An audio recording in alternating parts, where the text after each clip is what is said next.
essere qui in questa giornata con noi. Dove qui era arroccato l'esercito austro-ungarico, quindi da qui era Austria e di là era Italia, quindi della Fiume Piave. Questa è una cosa. E una nota molto importante del nostro artista Pietro Stefano, che si trova? Che proprio recentemente ha trovato una cosa straordinaria con un amico, sono venuti qui con i scanner e noi sappiamo che ci sono qua varie bocche su sta riva qua, no? Perché le trincee erano qua in cima che sparavano qui contro appunto il Montello. E qui ha trovato, analizzando il terreno, delle gallerie dentro qua in questo posto qua, quindi interessante, ecco, per i proprietari, un domani che si vuole fare questa ricerca, di andare dentro in queste gallerie, fronte qua, che andavano fino giù, su tutta la zona praticamente, fino giù alla centrale del gas e fino a Mina, ecco, tutta questa zona qui molto importante. Questa è la mappa più o meno che poi analizzeremo. Noi ci troviamo in questa zona dove c'era la 13ª Schützendivision. Poi viene. Allora, gli antefatti, bisogna fare una mente un po' perché è successo, come è successo e come è finita. Allora, inizialmente dobbiamo tenere in mente due cose. L'Italia dopo il 9 novembre del 17 ha formato la linea del Piave, cioè tutte le truppe sono ritornate indietro, è iniziata la famosa battaglia d'arresto che poi è durata tutto il dicembre con alterne vicende. L'Austria inizialmente voleva proseguire l'avanzata, ma poi, se noi sappiamo, la logistica si stava allungando troppo, per cui non avevano neanche la capacità di rifornire le truppe che stavano avanzando, per cui hanno deciso di fermarsi sul Piave. Per l'Italia, opposto, c'era la necessità di ricostruire tutto quello che era stato un po' il collasso di Caporetto, soprattutto della seconda armata. Quindi una volta rientrato hanno cercato di resistere fino a dicembre con successo, poi hanno iniziato a ricostruire un attimino e qui la seconda armata, che purtroppo era stata praticamente distrutta, è stata rifondata con l'ottava armata. L'ottava armata che aveva preso un po' di reparti sia di quelli della seconda che si erano salvati che di altri corpi d'armata e ha formato l'ottava armata. E l'ottava armata quindi è stata schierata su questa zona. Buongiorno, buongiorno. Qualcuno si chiederà come mai Mirella parte con queste immagini, con questa storia che è la storia nostra, con questi ricordi, con chi ha la passione di cercare di continuare a ricordare, a tenere in vita quello che è successo, tanti morti, tanti giovani morti, tanti soldati. E poi ci ritroviamo così, con un territorio fragilissimo, un territorio che sta gridando veramente aiuto da tutte le parti e qualcuno invece va da un'altra parte. Questi uomini che stavano combattendo questa guerra. Io questa mattina vi presenterò due donne che anche loro stanno combattendo una guerra, come tante altre donne che sono venute qua, che hanno aperto associazioni, comitati, per cercare veramente di far sentire la loro voce, ma non sono ascoltate, vengono viste come delle rompiscatole, non vengono invitate quando ci sono cerimonie importanti, dei loro ricordi, che anche loro dovrebbero essere a tutti gli effetti nelle prime linee, perché sono quelle che hanno perso le famiglie, i loro cari. Eppure c'è qualcuno che non le ascolta. Allora noi cercheremo invece di dar voce a queste donne. L'ho già detto che l'obiettivo è quello di arrivare dalla Presidente Giorgia Meloni, ha detto io sono Giorgia, sono una di voi, sono una mamma. Perciò noi andremo con queste mamme che non sono invitate, che non sono ascoltate, che stanno cercando del fare del bene della comunità, che vorrebbero la certezza della pena per chi sbaglia, per chi uccide. E vi presento subito, abbiamo in presenza Micaela Coletti, Presidente Comitato Sopravvissuti Vajont. Grazie Micaela di essere qui. E abbiamo collegata da Milano Egle Possetti, Presidente Comitato Ricordo Vittime del Ponte Morandi. Grazie anche a te Egle di essere qui, veramente grazie, perché io penso che dobbiamo parlare, lo dico sia a Micaela che a Egle, perché forse quello che ha ucciso il popolo italiano è il silenzio, quel silenzio, quella depressione, dico io, quella rassegnazione che molti politici conoscono, tanto parlano un giorno o due, poi finisce là e noi continuiamo per la nostra strada. No, questo silenzio deve cessare perché stiamo parlando di vittime, di morti che avevano tutto il diritto di rimanere qui, giovani vite, anche non giovani, proprio per l'incuria, per la superficialità, per questo ego del denaro, questo business pazzesco che non basta mai, diventano sempre più ricchi eppure piangono sempre. E allora io mi domando cosa dobbiamo fare, cosa devono fare queste donne per far sentire la loro voce. Allora io partirei proprio da Micaela Coletti, Presidente Comitato Sopravvissuti Vajont, perché Micaela ha pagato di persona, era una bambina e ha pagato delle atrocità terribili e sta ancora pagando perché viene vista come una persona che disturba, una persona, ma cosa vuole quella? Ma perché fa così tanto baccano? Ma cosa vuole? Cosa vuoi, Micaela? Prego. Ma io direi una cosa normale, giustizia? Posso chiedere giustizia dopo 60 anni? Io non so perché è morto mio papà, io non so perché è morta mia mamma, mia sorella, mia nonna e soprattutto non so dove sono, perché non sono state trovate le mie 3 donne, a parte mio papà riconosciuto soltanto perché aveva i documenti in tasca. E tutto il mio paese, quella che ero io fino a 12 anni, dove è andata a finire questa bambina? Io ho dovuto da sola ricostruire una vita, un passato e soprattutto cominciare una vita da sola, perché non ho avuto l'aiuto da parte di nessuno, né in maniera psicologica appunto, fondamentale.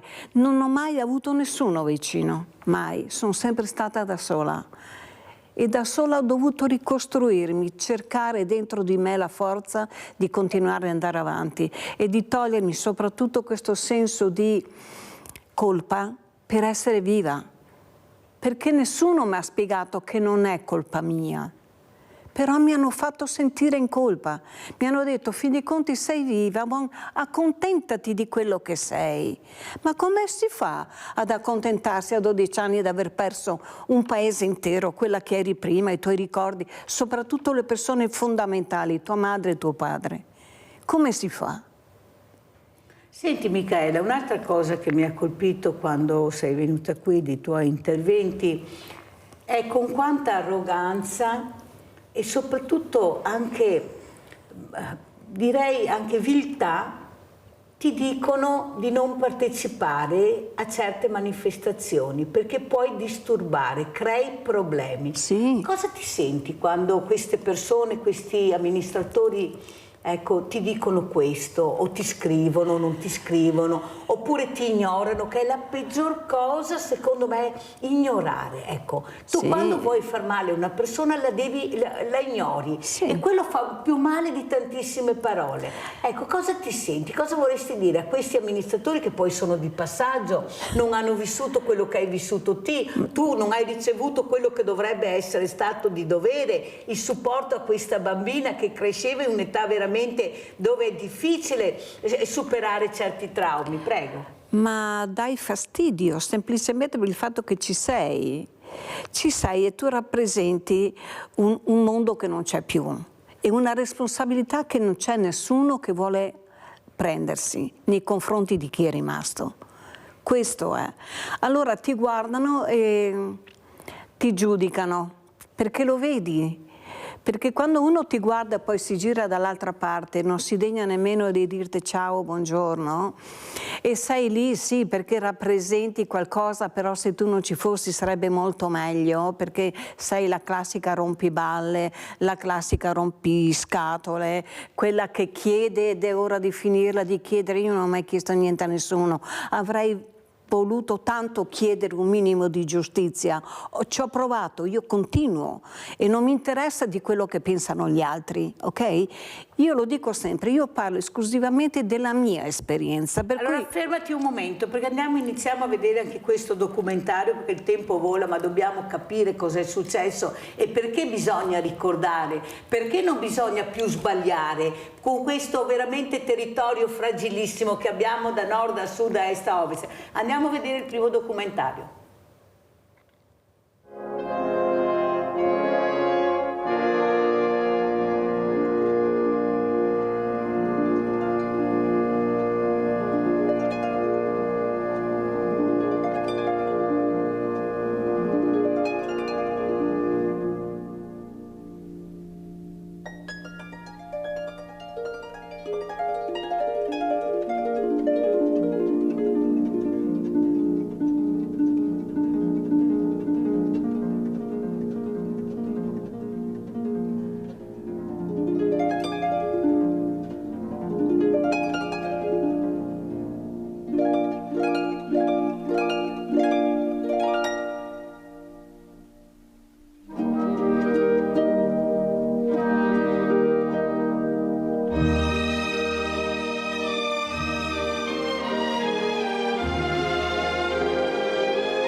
Allora adesso mi rivolgo a Egle Possetti Presidente Comitato Ricordo Vittime Ponte Morandi. Egle, queste parole di Micaela, queste foto, perché è facile ricordare il giorno, il mese, quando è successo, ma noi dobbiamo ricordare sempre quando cerchiamo, abbiamo la sensazione che qualcosa sta succedendo e non va bene. E allora bisogna cercare di ricordare quello che è successo, perché l'uomo è stato superficiale, perché veramente non ha ascoltato le persone che dovevano essere ascoltate, ma ha ascoltato qualcos'altro, ha ascoltato un rumore che forse non doveva ascoltare, invece il rumore che doveva ascoltare, che era forte, era vero, era naturale, non è stato ascoltato. Prego Egle Possetti. Allora, ovviamente le parole di Micaela mi toccano, perché la loro tragedia è stata la madre di tutte le tragedie, perché dal Vajont in poi sono iniziate tutta una serie di incidenti, di tragedie gravissime, tutte derivate dal profitto, tutte derivate dal risparmio, tutte derivate dal non aver ascoltato gli allarmi, come è avvenuto per il Vajont.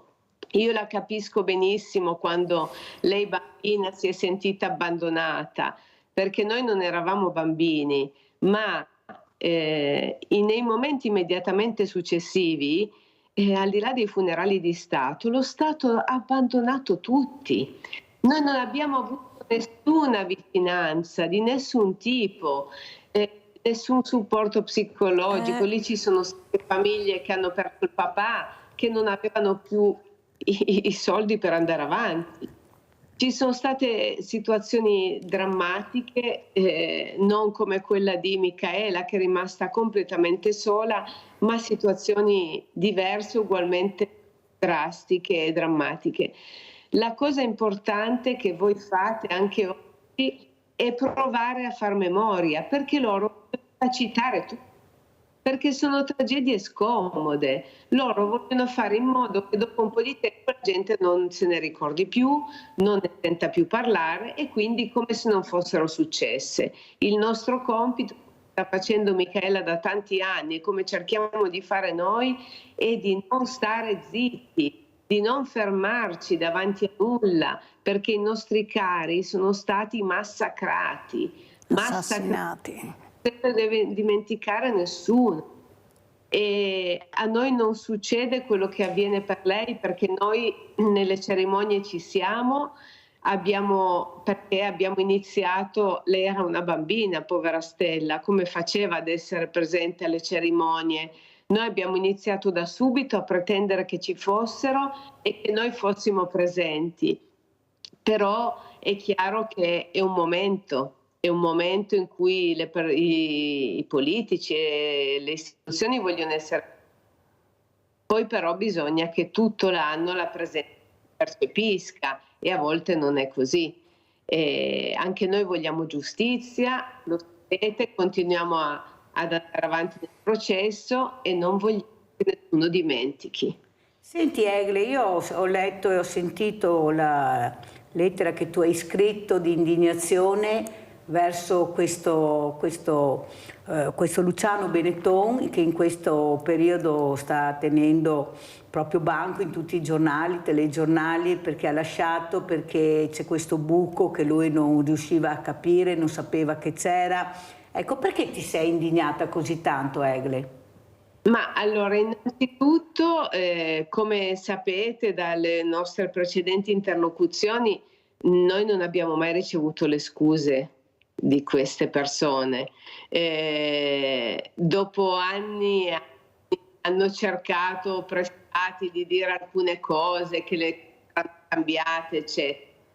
Ma la cosa che ci fa indignare è che lui nell'intervista ha detto che ha dovuto anche sopportare la tragedia del Ponte Morandi.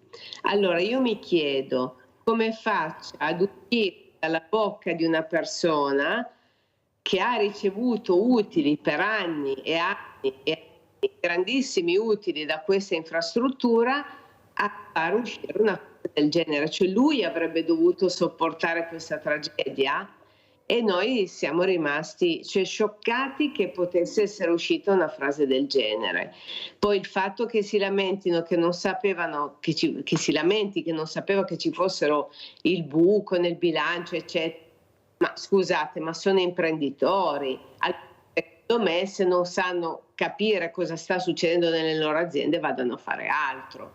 Quindi noi leggiamo nelle parole di queste persone altri scopi rispetto a quello che viene detto, cioè tentativi di diventare di nuovo, come dire, brave persone, perché loro per anni sono stati ritenuti dei bravissimi imprenditori di un certo tipo, e noi non la pensiamo così, e quindi, come dire, sempre quest'area di far sembrare, come dire, tutto perfetto, ma lo sappiamo benissimo, perché altrimenti fosse stato tutto perfetto il ponte sarebbe ancora su. Allora andiamo a vedere anche il secondo video che ha mandato appunto Micaela Coletti, per ricordare, per far capire che bisogna parlarne, bisogna vivere i momenti che sono stati vissuti. Andiamo a vedere.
Come sempre, quella notte in Val Vajont, tutto sembrava fermo, immoto.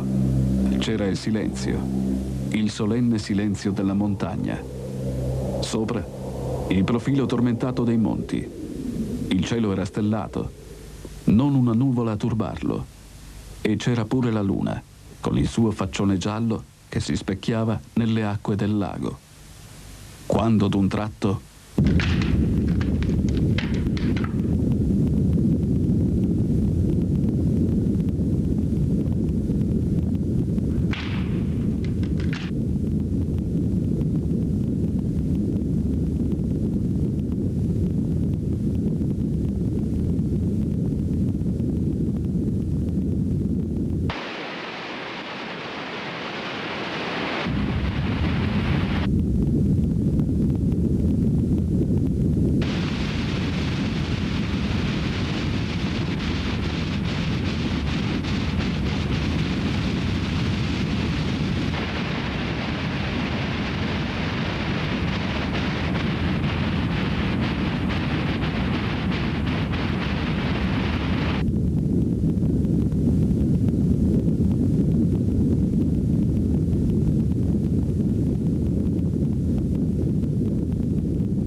Allora Micaela, vedendo queste immagini da brivido, abbiamo visto anche l'altro giorno cosa è successo a quei poveri 3 ragazzi, in pochissimi secondi questo fiume che si è grossato e se li ha portati via. Mi hanno fatto morire. Veramente guardate che sono delle scene terribili anche queste, perché è sempre la stessa cosa, non c'è sicurezza nel territorio. Da nessuna parte. Qualche cartello se sei fortunata di incontrarlo, però sbarramenti, cose che mettano in sicurezza non ce ne sono pochissime, così vale per la montagna, per la pianura, per i fiumi.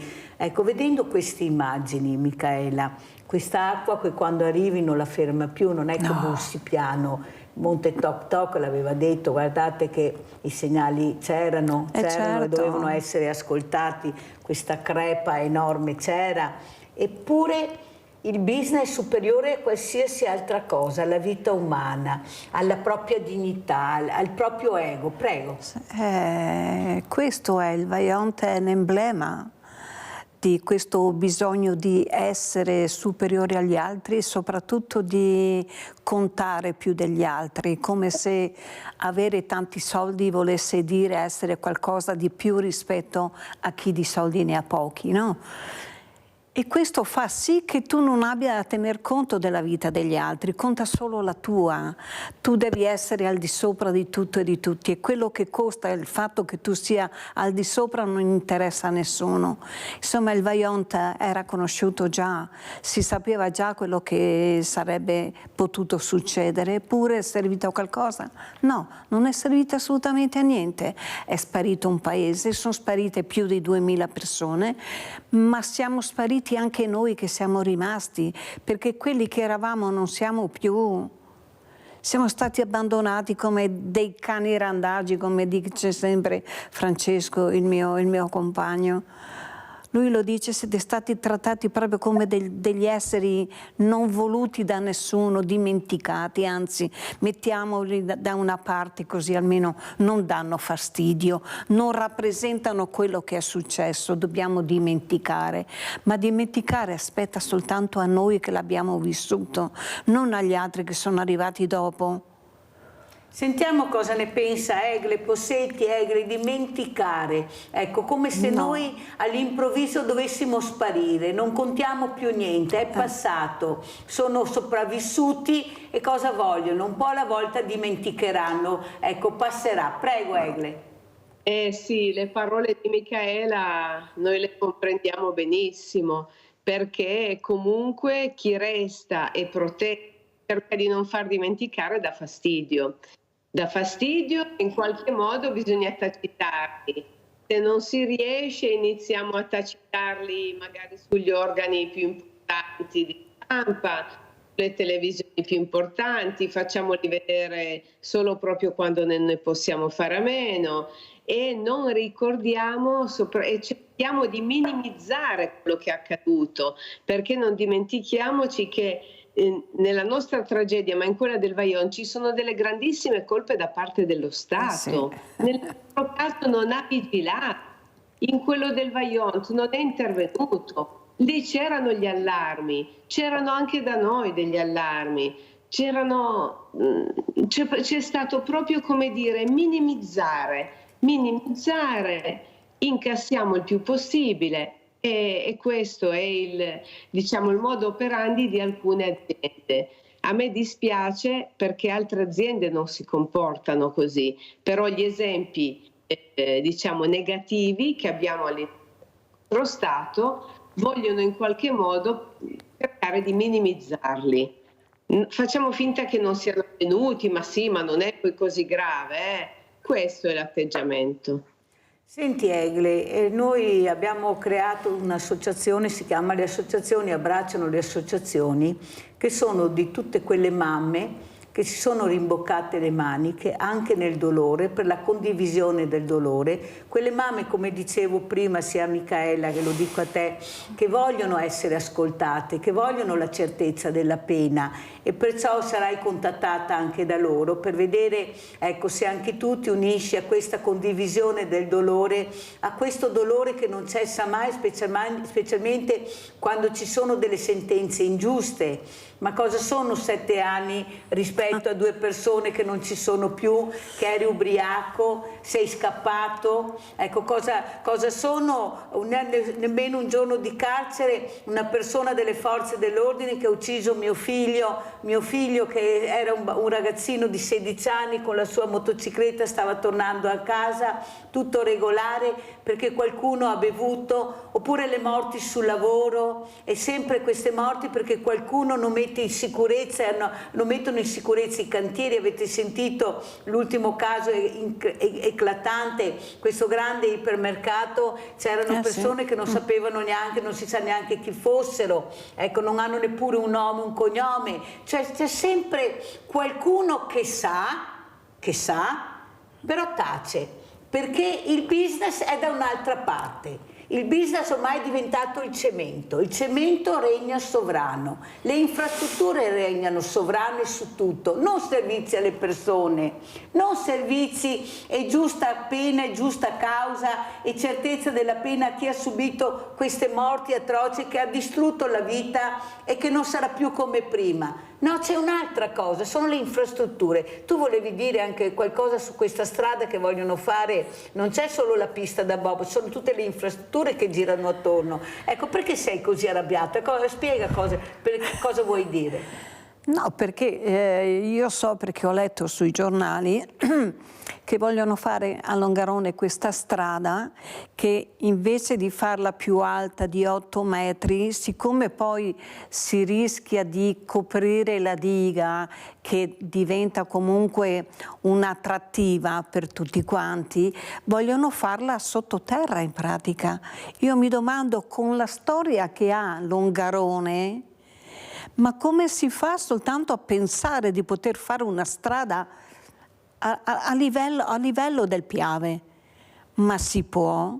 Cioè, io non me ne intendo, per l'amor di Dio, però se dovessi sapere che fanno una strada del genere, io ne ho bisogno di passare da quella parte lì, faccio a meno, mi faccio il giro più largo, ma non voglio mettere a repentaglio la mia vita in quella maniera lì, con la storia che ha Longarone. Però qualcuno ti può dire, ma ci sono fior di esperti, la tecnologia è a livelli altissimi, andiamo sulla Luna, se io ti do la sicurezza, che problemi hai? No, anche con il Vajont c'era la sicurezza che niente sarebbe mai successo. Eppure... Claudio da Marano Vicentino, ciao Claudio, numero 1 stamattina, vai! Sì, buongiorno a tutti. No, ma la storia che so io però è differente.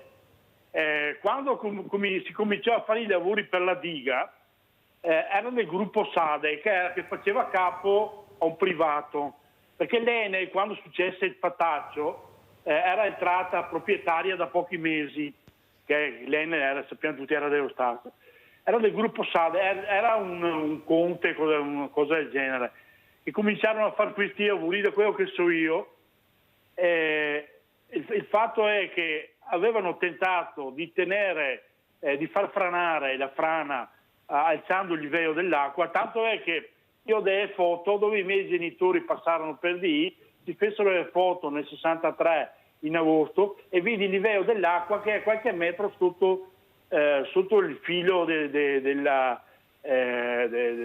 parapetto che c'era. Praticamente volevano far franare un po' alla volta, riempendo, cioè alzando e abbassando il livello dell'acqua, solo che non avevano capito che sotto la roccia era uno scivolo praticamente, e bagnando questo scivolo, come è adesso, come vedete, non avevano capito che il corpo era unico. Però avevano scelto dei geologi, c'era un tale Müller che aveva detto: guardate che c'è una frana enorme di migliaia di metri cubi a forma di M che potrebbe franare. Lo sapevano che potevano franare, però hanno tentato di farla franare un po' abbassando e alzando il livello dell'acqua, di modo che la terra si muovesse, e pensavo si muovesse un po' alla volta. Il problema, penso, è anche un po' per il discorso dei privati. Allora, se io sono un privato, sono un conte, no? Che ho investito un sacco di soldi su una cosa che poi dovrei abbandonare.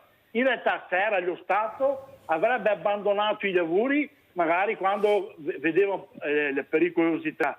Mentre i privati, sa come si sa, i privati tendono a tirare indietro queste cose, di risparmiare, no? Perché adesso si parla dei conti loro, no? Come vediamo col Ponte Morandi, no? Quando si privatizza succede questo, c'è poco da fare. Vedremo adesso che vogliono privatizzare la sanità, ne vedremo delle belle, peggio del peggio. La privatizzazione ha portato solo guai. Buona giornata. Abbiamo sentito la riflessione di Claudio da Marano Vicentino. Come sentite, ognuno ha ancora le proprie avversioni, ognuno dice una cosa, io ho letto, ho sentito questo e io ho sentito un'altra cosa. Non è proprio così. Capite perché è giusto ricordare, sentire, continuare ad ascoltare e poi anche noi dobbiamo riflettere. Come vuoi rispondere a Claudio da Marano, Micaela? No, io dico che comunque è sempre lo Stato di mezzo, è lo Stato che deve obbligare a mantenere certe sicurezze. Per cui se poi uno decide in una maniera o nell'altra deve tener conto comunque che non è l'unico responsabile, c'è sempre dietro qualcuno che ti dice no, tu questo non lo puoi fare e devi fare quest'altro. Perché nessuno ha fatto l'avvertimento ad esempio ai longaronesi? Hanno avvertito Erto e Casso, ma non hanno avvertito Longarone, perché sapendo comunque che l'acqua, tanto poco che fosse uscita, sempre in testa ai longaronesi sarebbe caduta. Allora perché nessuno ha mai avvertito i longaronesi? Perché? Sentiamo Egle Possetti alle parole di Claudio, come commenta. Prego Egle, poi andiamo in pubblicità. Guardate, allora sicuramente Claudio è sul fatto che quando c'è una privatizzazione i privati hanno bisogno di utili, poi potrebbero fare utili in modo diciamo onesto, corretto, e potrebbero fare grandi utili in modo diverso, e questo è quello che è avvenuto sul Ponte Morandi, perché sono stati fatti utili e non sono state fatte le manutenzioni e sapevano benissimo che questo ponte aveva dei problemi, tant'è che in fase ultima avevano accelerato le richieste per fare i lavori. Peccato che il ponte andava chiuso. Come dice Micaela, dai gli avvisi o manda via la gente, chiudi sto ponte, poi i lavori li fai, ma loro hanno ignorato completamente la necessità di fare degli interventi urgenti, cioè chiudere l'infrastruttura, far andare via le persone da quel paese, e questa è la cosa grave. Senti Egle, un'altra domanda che volevo farti, ma secondo voi che state vivendo questo dramma, perché sta continuando, ci sono i processi, c'è tanta roba ancora al fuoco, come vedi la giustizia dalla vostra angolazione? Come la vedete Egle? Allora, la giustizia è sempre complicata, molto complicata quando ci sono dei colletti bianchi di mezzo. Perché se voi pensate a una persona che magari faccia un furto di una mela, adesso esagero, è molto facile che questa persona vada a finire, diciamo, in galera. Se voi invece immaginate dei colletti bianchi che hanno delle responsabilità gravissime, ricordo che i reati per cui sono processati nel nostro caso sono reati, diciamo, importanti, poi alla fine ne vediamo pochi, no? Ragionando su tutte le tragedie di questi anni, ne vediamo pochi finire dietro le sbarre. Questa è una cosa molto alienante. Io vi devo dire che per quanto riguarda noi, il lavoro che stanno facendo in Tribunale a Genova, la Procura di Genova, è un lavoro enorme, di grande impegno. Quindi noi su questo siamo contenti di come sta andando avanti. È chiaro che i tempi della giustizia, anche per il codice di procedura penale, eccetera, sono molto lunghi e noi parenti vorremmo avere riscontri più veloci. Anche perché noi in Italia abbiamo la prescrizione Egle e se queste persone arrivano alla prescrizione si chiude il sipario. Capite capite? Gli unici siamo in Europa ad avere questo. Noi abbiamo 3 gradi di giudizio, Cassazione, ma poi abbiamo anche la prescrizione. Però la prescrizione bisogna avere tanti soldi per arrivarci, però se hai tanti soldi ci arrivi e cala il sipario. Pubblicità.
Egle Possetti, in questo momento dove veramente noi siamo molto confusi, adesso ci sono le votazioni, questo fine settimana, sabato e domenica, mi raccomando andate a votare, votate bene, fatemi una cortesia, attenzione al voto e andate a votare. Cosa ti sentiresti di chiedere? Ecco, questo dolore che continuiamo ogni giorno a vedere con queste ingiustizie e dobbiamo assistere impotenti perché pochi decidono su tutti noi. Ecco, qualcuno decide senza neppure consultarci. Io dico sempre che quando ci sono opere importantissime dovrebbero fare un referendum, ascoltare, sì. Visto che sono opere che paghiamo anche noi, visto che l'Europa ci dà i soldi del PNRR per fare delle cose importanti, mettere in sicurezza, ma invece di mettere in sicurezza stanno cercando di fare ancora piramidi nei deserti che diventeranno, perché stanno tagliando alberi, perforando montagne, di tutto e di più. Cosa vorresti dire dopo quello che ti è successo, Egle?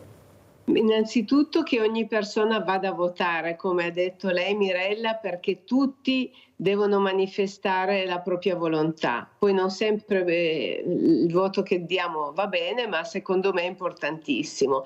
E poi quello che diceva anche lei, manutenere le opere prima di farne di nuove. Noi abbiamo un patrimonio infrastrutturale che è in uno stato pietoso, abbiamo delle situazioni allucinanti, abbiamo una situazione di rischio idrogeologico, abbiamo tanti problemi. Allora questi fondi dedichiamoli alle manutenzioni fatte bene, ad andare a mettere in sicurezza il territorio. Noi siamo bravissimi a ricostruire dopo, ma siamo molto meno bravi a mantenere in vita e senza che causino la morte di persone quello che abbiamo. Il nostro è un paese meraviglioso, è un paese che merita più amore. Anche perché dopo il ponte Morandi, Egle, abbiamo capito, visto che tutti quanti si erano mossi per vedere se tutti questi ponti erano in sicurezza, e sembrava che ce ne fossero pochissimi in sicurezza, che dovrebbero essere veramente stati supportati con una manutenzione.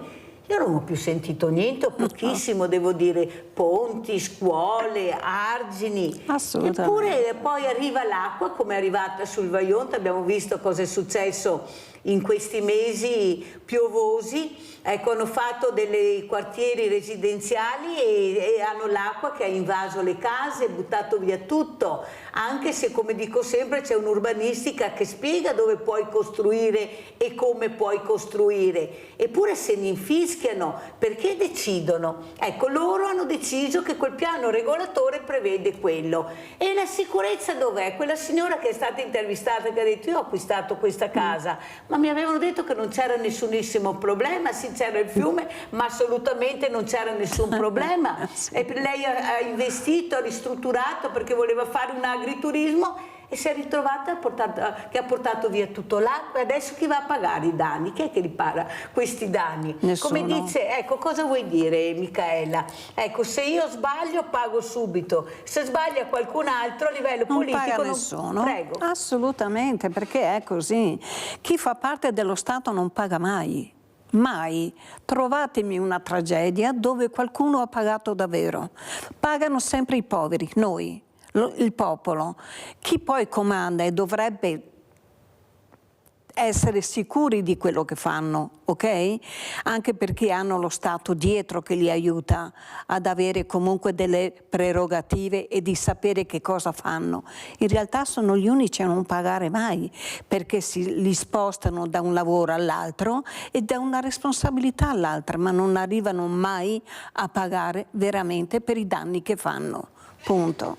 Sentiamo come ci saluta Egle Possetti, Presidente Comitato Ricordo Vittime Ponte Morandi. Cosa vuoi dire? Ecco, siamo sotto elezioni, c'è una premier donna, c'è un governo di destra, cosa vuoi dire? Io voglio dire che rispetto a quello di cui si parlava prima dei processi, sarebbe importante che in processi complessi per stragi come quella nostra, come quella del Vajont, come tante altre, non ci fosse la prescrizione, perché un conto è fare il giudice su un furto, su una rapina, in cui le cose sono meno complicate, ma in processi come questi di stragi non dovrebbe essere messa la prescrizione. Questo è quello che chiede Egle Possetti, che salutiamo, questa donna che sta combattendo assieme a tanti altri familiari per cercare di avere giustizia, di avere la certezza della pena di chi ha provocato questo, di chi ha sbagliato. Ecco, eppure non abbiamo ancora la certezza che questo arriverà, perché la politica non si è ancora, non ha dato risposta a questo, o sbaglio, Egle? Ma il processo adesso sta andando avanti ovviamente con le normative che ci sono. Noi speriamo che la politica possa dare delle risposte sui controlli. E come diceva lei, Mirella, i controlli su tutte le altre infrastrutture adesso vengono fatti o no? Qualche manutenzione vediamo che si sta facendo, ma manca la certezza di avere lo Stato che si assuma le sue responsabilità. Ha privatizzato, ma adesso deve controllare che i privati facciano le cose per bene, e altrimenti li deve bastonare. Noi speriamo. Grazie Egle Possetti di essere stata con noi. Micaela Coletti rimane qui con Mirella. Grazie, ci sentiamo presto, Egle. Pubblicità.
E saluto il dottor Tullio Franceschini, psicoterapeuta, psichiatra e criminologo, di essere con noi. Grazie dottor Franceschini. Saluto anche Elisabetta Rizzetto, presidente Associazione Amici di San Patrignano di Treviso. Grazie anche a Elisabetta Rizzetto di essere qui. Allora, dottor Franceschini, oggi noi vogliamo ricordare, sì è vero, ieri è stata una giornata importante, la festa della Repubblica, tante parate, tanti politici, tanti militari, però i familiari, ecco, noi abbiamo ricordato questa mattina questa tragedia del Vajont, il Ponte Morandi, con Micaela Colletti che è qui presente e con Egle Possetti che da Milano era collegata con noi, ma soprattutto in questo momento Micaela ha rivisto il suo papà che è stato riconosciuto solo grazie ai documenti, perché altrimenti non sarebbe stato riconosciuto, perché era tutto nero e nessuno si è degnato di capire il perché questo corpo e altri corpi erano completamente neri, e qualcuno ha detto a Micaela non è morto dall'acqua, anche persone, una dottoressa importante, non si sa da cosa sia morto, ma soprattutto dottor Franceschini, ecco, lei è un criminologo, questi crimini dove queste ospiti hanno detto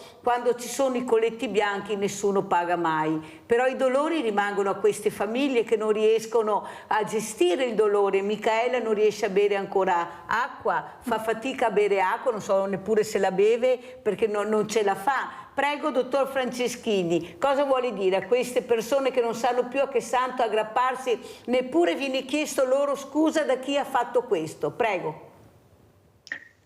Purtroppo questi sono traumi terribili che restano dentro e difficile è cercare di riprendere a vivere per compensare queste perdite. Ancora più difficile è accettarle vedendo l'ingiustizia che tutti abbiamo visto e vissuto di fronte a tragedie così immani. La tragedia del Morandi vedremo come andrà a finire, ma quella del Vajont l'abbiamo ben presente. Ecco. Se guardiamo le pene a cui sono stati condannati i responsabili, veramente una persona non può riempirsi nuovamente di rabbia, e questa rabbia va ad aggiungersi alla rabbia per la perdita di persone in una tragedia che sicuramente era evitabile. Sto parlando di quella del Vajont, che conosco anche per questioni territoriali meglio, ecco, perché fino dall'800 erano stati studi di fattibilità sulle dighe nella zona Clout, Barcis e Vajont, tant'è che alcune dighe, tipo quella di Clout, non sono state costruite, ecco, ma quella del Vajont sì. Poi c'erano stati segnali di allarme, ecco. Poi, ma a parte questo, il problema è la stupidità, l'ingiustizia delle condanne, perché veramente è una cosa incredibile, ma non è una cosa solo italiana o nostra, è una cosa a livello mondiale. Voi pensate, basta guardare i risultati del processo famoso di Norimberga e uno dice: ma com'è possibile che persone responsabili di milioni di morti, 20 persone, 22, 23 quante erano, abbiano pagato per così poco? Guardiamo il seguito del procedimento. E così, appunto, mi dispiace tantissimo per queste persone che hanno subito la tragedia del Vajont, capisco il loro dolore, capisco la difficoltà di affrontare questo dolore e di superarlo, e mi auguro che alcune di loro abbiano avuto la fortuna di fare una vita migliore, decente, però purtroppo immagino che per qualcuno sia stato impossibile. Ecco, quindi grazie dottore, abbiamo Livio da Padova. Dottor Franceschini, se non mi cade la linea, ma poi riprendiamo. Prego Livio. Mirella, ciao, e un saluto alla Micaela del suo immenso dolore di cui tutti dobbiamo essere partecipi al suo dolore immenso, e anche al dottor Franceschini. Purtroppo dopo la tragedia del Vajont c'è stato un solo suicidio, tutti avrebbero dovuto suicidarsi. Quella sarebbe stata forse una consolazione, non una consolazione piena. Tutti avrebbero dovuto suicidarsi e avrebbe dovuto suicidarsi anche l'ex presidente Leone, che è andato a dire agli abitanti del Vajont che si sarebbe fatto carico della loro difesa. Invece poi è successo che ha difeso i criminali che hanno fatto questa strage. Ecco, questo è quello che penso che è chiaro a tutti, insomma, ecco. Vi saluto, grazie. Abbiamo sentito anche le riflessioni di Livio, ma la mia riflessione è questa, dottor Franceschini. Lei è psicoterapeuta, psichiatra e criminologo. Ma noi continuiamo a vedere che questi sbagli continuano, che il business regna sovrano rispetto a quello che è invece la sicurezza della popolazione italiana. Si continua a cementificare sapendo benissimo che abbiamo un territorio fragilissimo, che abbiamo un territorio che dovrebbe essere supportato e salvaguardato. Ma cosa passa nelle menti di questi uomini? Perché noi sentiamo parlare di femminicidi, ma questi sono crimini. Quando succede non è che muore una persona, muoiono decine e decine, per non dire centinaia di persone, nel silenzio assoluto, e poi passano il cerino e nessuno capisce. Ma cosa passa nelle loro menti? Possibile che la storia non insegni niente, le guerre non insegnano? No. L'uomo ha qualcos'altro, la mira dell'uomo nel potere. Prego, dottor Franceschini. Ecco, dunque io intanto non generalizzerei perché gli uomini non sono tutti uguali. Certamente, purtroppo, ci sono degli uomini che hanno un'avidità che direi incolmabile. Ecco, potremmo dire che tutti gli uomini hanno una certa misura, come dire, di desiderio, di possesso, ma certamente in alcuni casi questa diventa parossistica. Quindi la cementificazione dei fiumi, la trascuratezza nella valutazione dei danni che già il Ponte Morandi aveva da tempo, la costruzione della diga del Vajont, sono tutti epifenomeni che hanno a che fare con l'avidità di alcuni uomini, avidità che noi diciamo gli altri un po' meno avidi per non essere troppo ingiusti, un po' dovremmo riuscire a controllare. Ecco. Comunque io sono un amante del territorio veneto, del territorio in generale, la natura, io ritengo che la natura sia una cosa importantissima, e assisto in continuazione a delle aggressioni alla natura, ma queste aggressioni avvengono soprattutto da parte di questi uomini.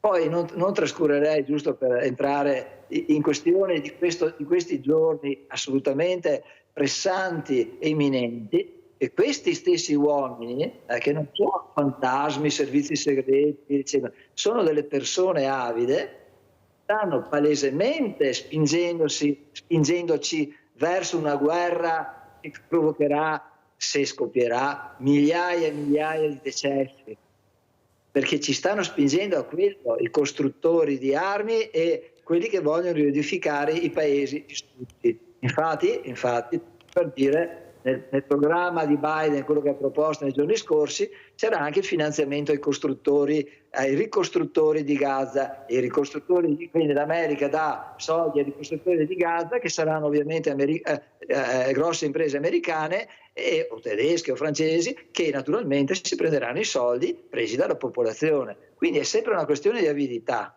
è una questione di avidità. Il Vajont, le guerre scoppiano per una questione di avidità, di soldi e di potere. Sa perché ho detto gli uomini, dottor Franceschini? Sa perché ho detto gli uomini prima? Perché quasi sempre si sente dire è l'uomo che ci mette le mani, è colpa dell'uomo, l'uomo in generale. Naturalmente, come dice lei, ci sono anche le brave persone, non dimentichiamo, il problema è che noi ne abbiamo purtroppo pochi, ma che fanno del male a tantissimi, e questi tantissimi non hanno voce in capitolo per difendersi. Questo è il grande problema che abbiamo. Allora abbiamo Rinaldo da Venezia. Vai Rinaldo. Ciao Mirella e buongiorno ai tuoi ospiti. Il Vajont per il Veneto è una marcia che non si scancerà mai, va bene? il Vajont fare il Veneto e sarà una mazza che non si scancerà mai. È vergognoso che dopo tanti anni, va bene, con quello che gli ha fatto, gli ha copato miele di persone, e mi sono stato sul Vajont, sono andato, e ho visto, e adesso, quando è successo il fatto, 6-7 mesi dopo, una desolazione immaginabile, se non ti vedessi cosa che era, è una roba che ancora adesso ti fa i brividi. E qui che ha fatto succedere queste robe, migliaia che ha fatto del magistrato e altro, quelli doveva tagliargli la testa subito. Ma dove siamo arrivati? Purtroppo è il Veneto qua, gavarissimo tutto, ma comanda il denaro, i soldi, sia io antiche che qui deve pochi che fa del male e tanti che subisce, ma noi altri che non avevamo così capito non perdiamo niente, perdiamo tutto noi altri. Io con gli avvocati, non c'è giustizia su queste robe che qua, anche ad evidenza basta che abbia 4 o 5 avvocati buoni e si accaba. No, purtroppo è così, è il denaro, i soldi, fa quello che vuole, fa tutto quello che vuole, ma roba solo c'è da consolarsi, che moriremo tutti, gli parla a tutti, e quando che morirò mi troverò in inferno, perché qui in inferno, gli domanderò, delinquente, qualcosa che gli ha fatto succedere una roba del genere, neanche, non ti stai bene, neanche in inferno, va dall'altra parte, è vergognoso.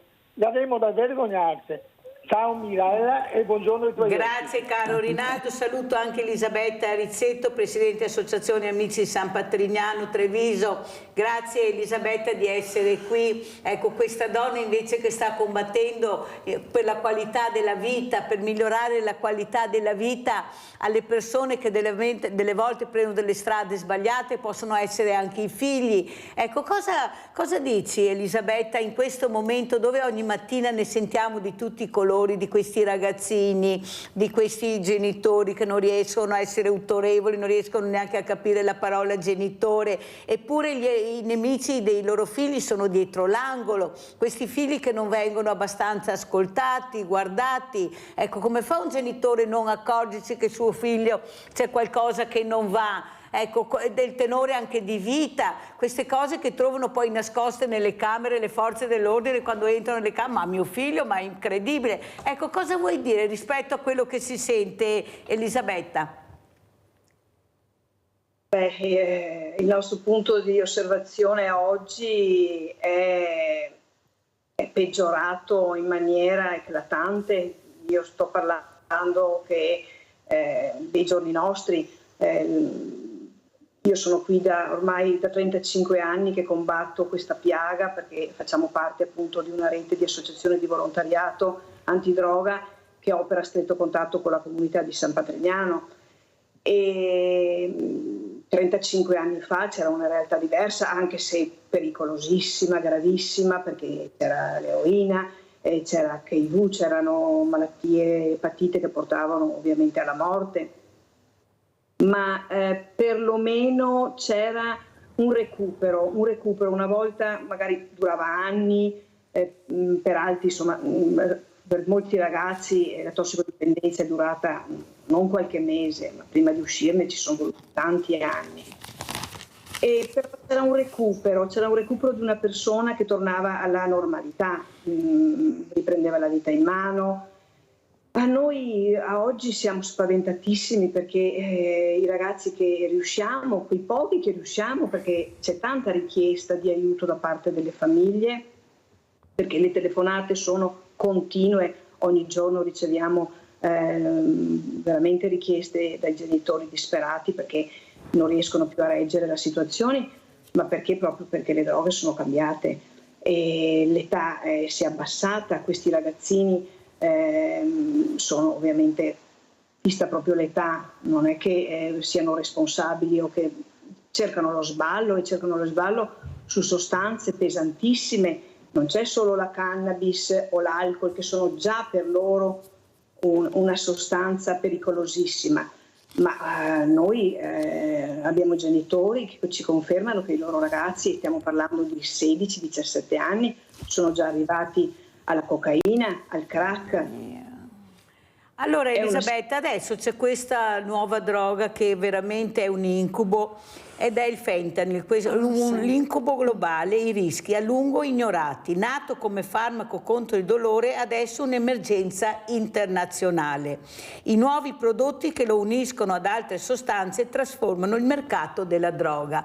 Ecco, però arriverà, sembra che qualche dose sia già arrivata anche qua in Italia, qua da noi. Cosa dici? Ecco, questo non controllo della situazione anche per quanto riguarda queste sostanze stupefacenti. Ecco, come ha detto Elisabetta, ormai abbiamo 12, 13, 14 anni che sono già avanti con queste sostanze. Prego, poi sentiamo anche il dottor Franceschini. Prego Elisabetta. Certo, perché il dottor Franceschini ovviamente sarà più competente di me, io sono un semplice genitore e tutto quello che riguarda la medicina lo lascio fare a loro che sono molto più bravi di noi. Però io porto proprio l'esperienza e torno a ribadire che dal nostro punto di osservazione tutti i ragazzi che abbiamo inserito ultimamente in comunità, nessuno di loro ancora era arrivato a questa sostanza. Perciò, il fentanyl è una sostanza che è pericolosissima, soprattutto perché, proprio torno a ribadire, vista l'età, l'incoscienza, e costa poco perché è venduta al mercato per pochi soldi. E questi ragazzi non hanno avuto un'istruzione, un'educazione a cosa può portare questa sostanza, perché se dovesse, perché non è perché non abbiamo ragazzi inseriti o che non hanno fatto ancora uso di questa sostanza, non avvenga anche qui, siamo molto preoccupati e probabilmente arriverà purtroppo, ma sarà una conseguenza nell'uso di siringhe, di nuovo con epatiti, di nuovo con overdose e anche HIV. Questo i ragazzini non lo possono sapere, perciò ci saranno delle conseguenze veramente serie. E qui tutti insieme dovremmo veramente cominciare a farglielo capire, ma soprattutto le famiglie. Ecco, io volevo un attimino, se così si può dire, concludere. Chi non ci conosce, appunto, siamo un'associazione di volontariato. Il nostro punto di incontro a Treviso, dove siamo tante associazioni in tutta Italia, noi qui a Treviso praticamente siamo un gruppo di genitori che portano la loro esperienza. Abbiamo anche educatori, abbiamo molti ragazzi che ci danno una mano perché sono usciti dalla comunità, hanno finito il percorso, e è puntato ormai sia a parte i ragazzi che inseriamo dentro, che hanno bisogno di fare un percorso, ma soprattutto puntiamo sui genitori che arrivano lì, genitori giovanissimi, inesperti, non ci sono punti perché non si trova un aiuto concreto. Sì, c'è qualche consultorio, ma noi l'abbiamo vissuto sulla nostra pelle e continuo a ribadire che noi siamo persone di un'esperienza proprio vissuta, e istruiamo questi genitori a soprattutto vedere i segnali di questi ragazzi, ma soprattutto di riconquistare la responsabilità genitoriale, che è una cosa che noi ultimamente vediamo persa.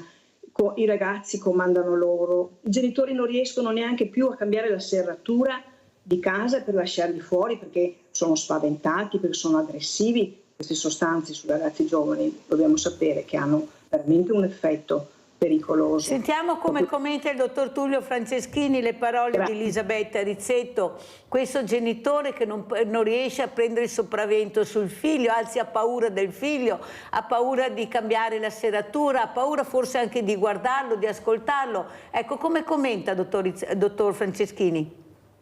Io direi appunto che non si tratta di sopraffare il figlio, ma di creare le condizioni perché il figlio ubbidisca, e di queste condizioni poi sono diciamo molto ampie, nel senso che sono condizioni psicologiche che hanno a che fare con il modo di porsi dei genitori, e poi sono sicuramente anche condizioni sociali, perché anche la società purtroppo non aiuta i genitori avendo tolto a loro la patria potestà di fatto, e proponendo dei modelli che sono come dire, esautoranti della loro patria potestà. Ecco, non dimentichiamoci che alcuni giudici pensano che un bambino di 12, ma giudici politici, via dicendo, esperti, pensano che un bambino a 12-14 anni possa decidere qual è la sua sessualità. Ma dico, ma di cosa stiamo parlando? Ecco, quindi se lo Stato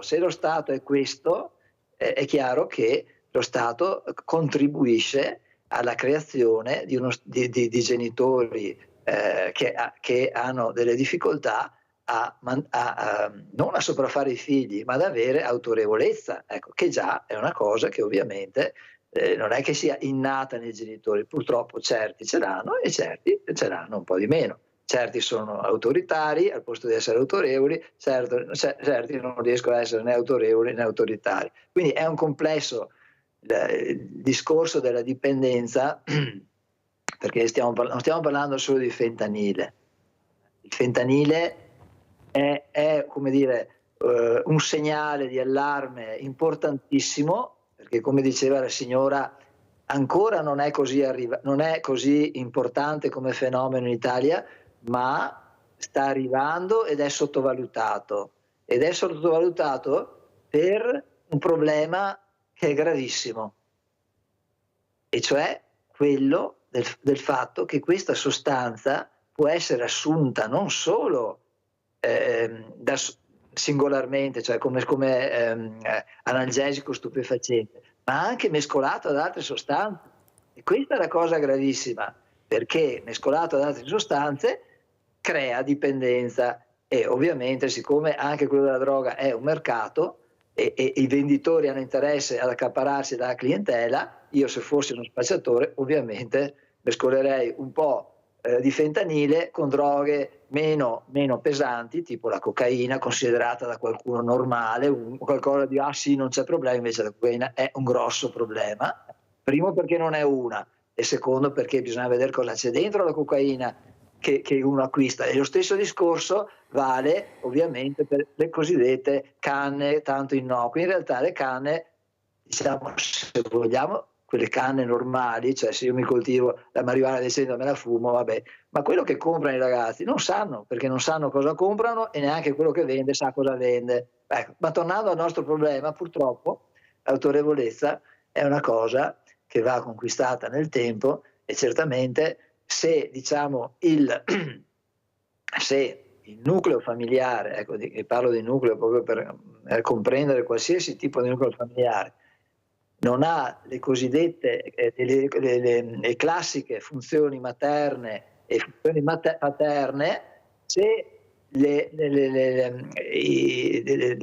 come dire, tutto ciò che viene dopo la famiglia, e cioè la scuola, non ha le funzioni che dovrebbe avere, cioè le funzioni relazionali, funzioni affettive, e non solo la funzione di creare dei bravi soldatini ubbidienti, perché chi fa meglio il compito è il più bravo di tutti, perché quella è l'altra deviazione della nostra società, ed è una cosa terribile, perché quella che dovrebbe essere la scuola soprattutto, ma anche le altre strutture, ecco, secondarie, purtroppo propongono un modello che è il modello del vincente, che in realtà è un modello del perdente, perché il primo della classe non è il più felice di tutti gli altri, è quello, per carità, ammirevole perché è intelligente, perché è capace, ha un metodo di studio e via dicendo, ma non è detto che sia il più felice. Infatti tantissimi drogati, come confermerà il signore di San Patrignano, sono persone che erano bravissime a scuola, bravissime, che ne so, nel suonare il pianoforte piuttosto che un altro strumento, bravissime insomma in qualcosa, e primi nello sport, ma in realtà poi, tra l'altro, vediamo i primi dello sport che quando vengono scoperti praticamente erano dei tossicodipendenti. Guardate Armstrong nella sua biografia, ha fatto una cosa buona, ha scritto un'autobiografia sincera, però era un drogato, ammirato da tutti, ma dico, sì. Ma che modello è? Dottor Franceschini, in 5 anni 50 donne, 50 femminicidi sono dei numeri che fanno accapponare la pelle. L'ultima proprio, anzi andiamo a vedere anche questo servizio, aggiornamento femminicidio Giada Zanollo. Andiamo a vedere, poi lo commentiamo col dottor Franceschini.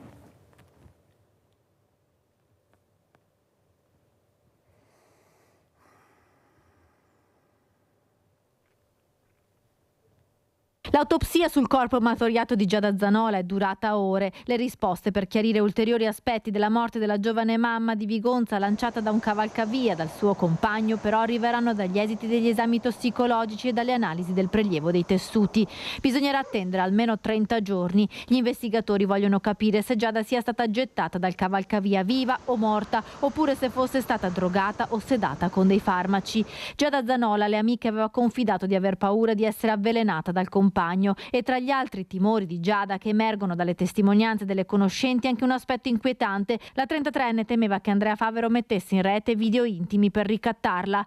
Per questo verranno effettuati accertamenti tecnici sul cellulare dell'uomo, mentre lo smartphone di Giada non è ancora stato trovato. Andrea Favero litigava spesso con la compagna, le nozze erano state annullate, lui era violento. Questo la 33enne lo aveva confidato anche al nuovo fidanzato, con cui doveva andare a lavorare tra pochi giorni in un distributore di benzina a Vigonovo. Le foto di lividi ed ecchimosi sul corpo di Giada erano state inviate qualche giorno fa anche ad un'amica di Brescia. Andrea Favero durante l'interrogatorio di garanzia non ha parlato. Il giudice ha disposto la misura cautelare in carcere e rigettato l'istanza di arresti domiciliari fatta dall'avvocato d'ufficio. Il camionista 38enne non è andato oltre le parziali ammissioni fatte al momento del fermo della polizia. Si è trincerato dietro un vuoto di memoria. Il suo ricordo, stando alle sue parole, si ferma al momento in cui ha fatto salire Giada in macchina martedì notte, dopo che a suo dire lei era uscita di casa dopo un litigio, ma questa è la sua versione. Favero ha anche cercato di costruirsi un alibi mandando un SMS alle 7:30 di mercoledì mattina alla compagna, quando lei era già morta e il suo corpo straziato dal volo dal cavalcavia e dall'investimento del camion. Dottor Franceschini, eppure queste donne mandano dei segnali agli amici. Qualcuno sapeva e non interviene, eppure sono anni che noi assistiamo a queste telefonate, a queste video che vengono mandate. È come una ricerca di aiuto, da sola non ce la faccio, ma ti faccio vedere cosa mi fa. Però nessuno interviene, nessuno si preoccupa di capire veramente che quando c'è un livido bisogna intervenire immediatamente, cercare veramente o di convincere la persona oppure di fare qualcosa. Perché questo silenzio secondo lei? Perché c'è sempre qualcuno che sa. L'abbiamo sentito con la povera Giulia, anche lei, l'amica, aveva confidato questa paura che aveva. C'è sempre qualcuno che sa e non parla, non interviene. Prego.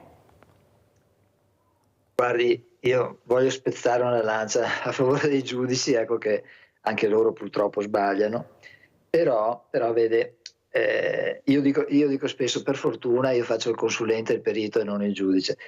Io credo che il giudice abbia un compito veramente difficile, ed in particolare in questi casi, nei casi in cui ci sono delle minacce e delle violenze, perché c'è una duplice tensione: il diritto giustamente della donna di non essere percossa, ma anche il diritto di un uomo di non essere accusato ingiustamente. Non dimentichiamoci che sicuramente gli uomini alzano più facilmente le mani, ecco, ma le donne adoperano la lingua molto meglio e intelligentemente degli uomini, ecco, perché spesso sono più... Pronto? Sì, la sentiamo. Purtroppo, quindi, vede, è stato fatto per esempio la legge, il codice rosso. Il codice rosso era una buonissima idea, quindi c'è una situazione d'allarme, interveniamo con urgenza.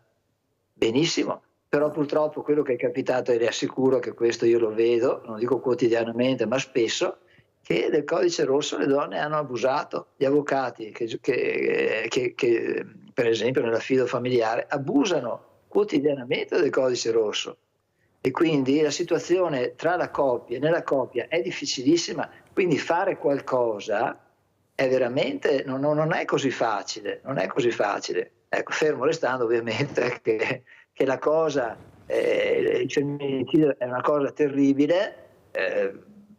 Mi rifiuto di pensare che sia solo diciamo il frutto di una cultura patriarcale. In certe zone sicuramente è il frutto di una cultura patriarcale, diciamo qua dalle nostre parti francamente io vedo più cultura matriarcale che patriarcale, non so dalle parti del Padovano, ma non mi risulta, insomma, a quel che sento io, ecco. Purtroppo c'è un aumento dell'aggressività in tutta la popolazione, che ci sta portando, temo, ad eventi tragici come quello di cui parlavo prima, e aggressività che si manifesta fisicamente, maggiormente fisicamente agli uomini e psicologicamente più frequentemente nelle donne, che comunque anche loro sono bravine a esercitare la violenza con la lingua. Quindi purtroppo, guardi, sono situazioni difficilissime. Io credo che dovrebbero essere prese in esame tutte e però valutate molto molto attentamente. Avremo anche la lingua facile, dottor Franceschini, però non abbiamo il coltello facile, mi scusi, dottor Franceschini. C'è una bella differenza tra la lingua facile e il coltello facile, e non è una coltellata, dottor Franceschini, sono 30-40, dottor Franceschini. Sentiamo come commenta Micaela Coletti, che lei se ne intende un po' di quello che vuol dire anche violenza fisica. Ecco, nel suo passato non ti è mancato niente, anche a te? Come vuoi commentare, Micaela? Ma io so che quando è capitato a me per tantissimi anni, io sono andata anche dai carabinieri, ho fatto tutto, però nessuno ha fatto niente, assolutamente. Io ho vissuto con il mio ex marito, ok, fino al 2001, poi ho dovuto andarmene di casa per salvaguardare non soltanto me ma anche i miei figli. Perché comunque quando sei da sola tu puoi avere l'avvocato, puoi avere tutto quello che vuoi, ma dovrebbero essere proprio le forze di polizia che prendono la persona e la portano via, no dire ma guarda la prossima volta vengo e ti metto le manette, la prossima volta può essere anche quella definitiva per me, per cui dovremmo avere un occhio di riguardo nei confronti delle donne, perché noi, come dice il professore, saremo anche brave a parlare, però siamo noi quelle che portiamo i segni fisici addosso e non soltanto morali, e quelli fisici si vedono e come si vedono. Sentiamo cosa pensa Elisabetta Rizzetto. Ecco, questa aggressività anche femminile, dice il dottor Franceschini, ecco, questa violenza psicologica che anche voi donne la sapete fare molto bene. Prego. Condivido quello che dice Micaela, perché ovviamente chi non l'ha vissuto forse non se ne rende neanche conto. Io ho di avere a fianco a me da 54 anni una persona meravigliosa che mi ha sempre rispettato e so sentire queste notizie che non finiscono mai, perciò io sono solidale e abbraccio tutte queste donne. All'interno di San Patrignano, Elisabetta Rizzetto, tu che conosci bene dalla tua angolazione quella che è veramente la sensibilità maschile e femminile, ecco, quando arrivano queste persone, che siano uomini o donne, ma persone, dov'è che trovi più sensibilità e voglia anche veramente di riuscire a farcela, di riuscire a fare un percorso per essere poi definitivamente libere anche dalla droga? Com'è la situazione? La comunità di San Patrignano è innanzitutto una comunità educativa e i ragazzi prima io li chiamo, di pulirsi da tutto questo veleno che hanno addosso, ci vogliono tempi lunghi e stiamo parlando di minimo 6-7 mesi, perché quando entrano non hanno la lucidità e non si ricordano neanche, perché la droga spegne tutti i sentimenti, non hanno più emozioni, e una volta però ripuliti questa corteccia, la chiamo io, cominciano ad avere sensi di colpa e lì sono affiancati a persone che con un lavoro giornaliero costante ritornano a essere persone veramente meravigliose, flessibili. Ovviamente questo senso di colpa di quello che era successo magari con la moglie, con la madre, con il padre, con le figlie, è una cosa che le pesa tanto, però un po' alla volta si ricostruisce questo percorso e si riuniscono queste cose, questa frattura che si era. E poi vi posso assicurare che diventano a essere veramente persone migliori di tante altre che magari... Se la fanno di più le ragazze o i ragazzi, gli uomini o le donne, Elisabetta Rizzetto, uscire da questo percorso? Ma io in questi anni ho visto che la donna è più determinata, chi ne esce veramente fanno molta più fatica, perché fanno molta più fatica, noi donne siamo nel nostro essere molto più complesse io parlo per quello che ho visto in questi anni. I ragazzi, l'uomo in generale rimane sempre un pochino più, non dico fragile, ma un pochino più debole della donna una volta uscita. Infatti le ricadute sono più frequenti nel maschio che nella donna. Una donna o ce la fa ed esce definitivamente dalla tossicodipendenza, mentre il maschio spesso e volentieri si fa la ricaduta. Abbiamo Tamara in linea, vai Tamara. Ciao Mirella. Ciao. Mirella, ascoltami, devo dirti due cose. Una, intanto ti ringrazio, non so se ti ricordi quella volta che avevi il presidente del tuo amico. Sì, telefono amico. Ecco, telefono amico, ti ringrazio perché mi sta aiutando molto visto questo periodo che sto passando brutto. L'altra cosa, volevo fare una domanda al tuo ospite, al dottor Franceschini, non so se può aiutarmi. Allora ti spiego, mia sorella è scappata di casa con un ragazzo conosciuto una settimana fa sui social e siamo molto preoccupati e volevo chiedere un consiglio al dottore come posso farlo. Cioè, come possiamo fare, come possiamo attaccare questa cosa con mia sorella. Quanti anni ha tua sorella? 21. 21. Quando è scappata? Venerdì scorso, questo venerdì qua. E non hai più notizie? No, ci ha lasciato un messaggio dicendo io non torno più a casa e lasciatemi fare la mia vita, se muoio sono cavoli miei, non preoccupatevi. Ci ha lasciato questo bigliettino qua e io adesso sono preoccupata perché un ragazzo, noi l'abbiamo conosciuto però non è con la testa a posto secondo me e neanche secondo mia mamma. Però lei ha voluto fare questa scelta e io sono preoccupata, vorrei chiedere un consiglio al medico come possiamo fare, perché io sono veramente disperata, cioè tutta la mia famiglia è disperata. Vediamo cosa dice Tamara il dottor Franceschini, ecco, se veramente può cercare di capire questa situazione. Prego, dottor Franceschini. Non so se sia il luogo giusto per parlarne, però la prima domanda che farei alla signora è in che condizioni psichiche è la sorella, cioè è in grado di prendere delle decisioni o meno. Dopodiché, ovviamente, se la ragazza è in grado di prendere una decisione, è libera di andarsene dove vuole. Se invece ha, diciamo, dei problemi psichici, dei problemi neurologici di qualche tipo, ovviamente bisogna intervenire, però il discriminante è la sua capacità. Ecco, per esempio, sta ragazza ha dei problemi psichiatrici, ha un ritardo mentale, ha una tossicodipendenza tale da renderla incapace di intendere e volere, cioè bisogna valutare la situazione, non si può, appunto, come per quanto riguarda il discorso dei femminicidi, gravissimi ovviamente che io condanno, però sono situazioni difficilissime da valutare, non è così semplice.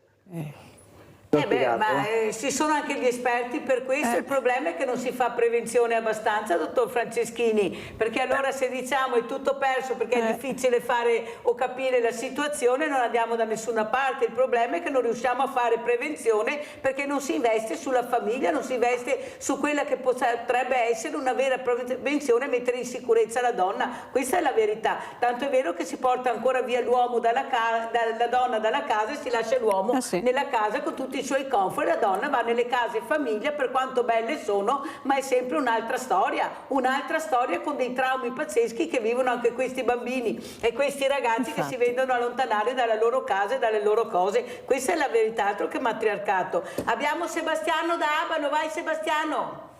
Buongiorno signora Mirella, lei e i suoi ospiti. Allora, innanzitutto gli volevo dire a Tamara, eventualmente si potrebbe rivolgere anche ai carabinieri per vedere questa sorella dove è andata e con chi è andata, quindi si può rivolgere alle forze dell'ordine, anche se è maggiorenne, per vedere un attimino che fine ha fatto la ragazza. Per quanto riguarda l'ospite che ha lei, mi ha dato un po' di fastidio quando lui ha detto, il suo ospite ha detto, dice, le donne hanno la bocca, la lingua è lunga. Come giustificare tutti questi omicidi? Come ha detto anche il fattore che non mi viene ora in mente, ha detto due parole che mi hanno dato un po' fastidio. Io dico, capisco che le donne a volte anche come ha detto il dottore, ne approfittano della legge, però è vero che tante donne stanno morendo qua, di tutti questi uomini che dicono che li amano, ma se io amo mia moglie, la mia compagna, non è che la uccido. Se finisce il rapporto è finita, si devono rassegnare questi uomini. Le donne non sono un oggetto. Quando la donna dice è chiuso, fatene una ragione, perché non ti vorrà più, cioè non ti prende più.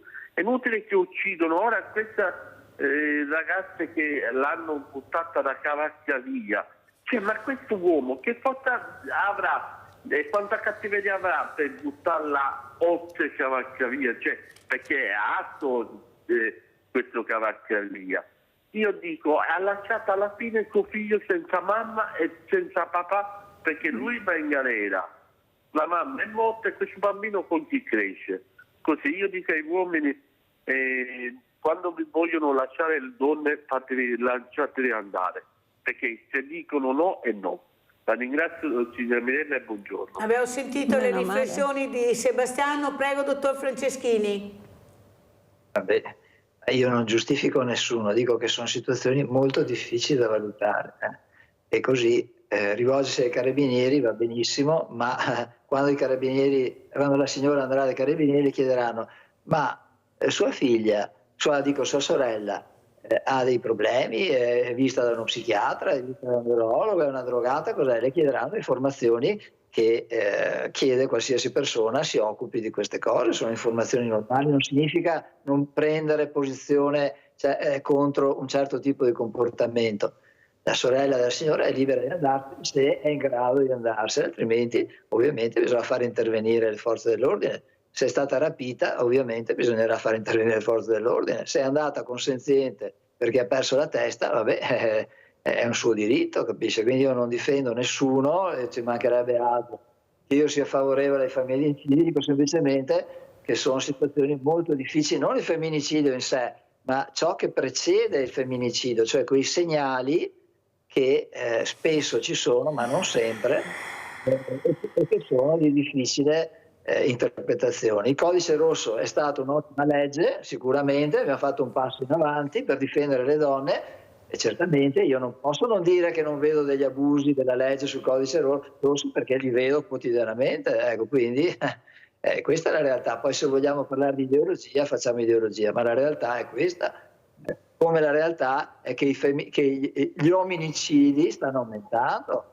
Non è che le donne non uccidono, cioè cerchiamo di non fare ideologia e fare religione. Ma i numeri sono numeri, però, dottor Franceschini, perché allora no, perché il dottor Franceschini mi scusi, ma i numeri sono questi, cioè non è che noi abbiamo dei parricidi o abbiamo dei femminicidi che sono donne in 5 anni, 50 donne. Se lei mi dice quanti uomini hanno ucciso le donne, mi farebbe anche un piacere, così abbiamo anche i numeri dall'altra parte, li sappiamo, perché noi non li sappiamo questi numeri di donne che uccidono e maltrattano gli uomini. Se lei ha qualche numero ce lo dia, perché ci farebbe anche piacere. Però la mia domanda è anche questa: ma poi quando vengono sentiti i vicini, i parenti, sono tutti bravi ragazzi, educati, che non hanno mai fatto male a nessuno, ma i lividi sono lividi e si vedono. Ecco, fortunatamente queste donne riescono anche a fotografarsi e a mandare queste, certo non hanno il coraggio di proteggersi, non ce la fanno da sole a proteggersi. Non è che questo, come dice lei, le panchine, sto codice rosso abbia funzionato, se poi il risultato è quello che abbiamo. La certezza della pena non c'è, prima che ti mettono il braccialetto elettronico ne passa. Prego, dottor Franceschini. Guardi, purtroppo, ripeto, sono situazioni difficilissime. Se vogliamo fare dell'ideologia, allora è facile. Stiamo facendo ideologia, stiamo citando dei numeri, dottor Franceschini. Se lei ha dei numeri diversi, non è ideologia, i numeri sono numeri. 50 donne in 5 anni. Vabbè, comunque io i numeri ho dei numeri che comunque non è un argomento di cui mi occupo, ma i numeri di cui so io, ecco, sono 100 omicidi di donne e 200 omicidi di uomini, 300 morti, non mi ricordo più, per omicidio nell'ultimo anno, penultimo, adesso non mi ricordo, l'ultimo anno per cui ho visto una statistica. 200 e 100 morti. Ecco, poi ovviamente bisogna vedere che tipi di omicidi, di che tipi di omicidi stiamo parlando. Parlare di femminicidio così in generale mi sembra veramente far di tutto l'erba un fascio. Ecco, bisogna, come l'omicidio dei maschi, non so neanche che siano stati uccisi tutti dalle donne, vengono uccisi da altri uomini. È un discorso molto più complicato di come sembra.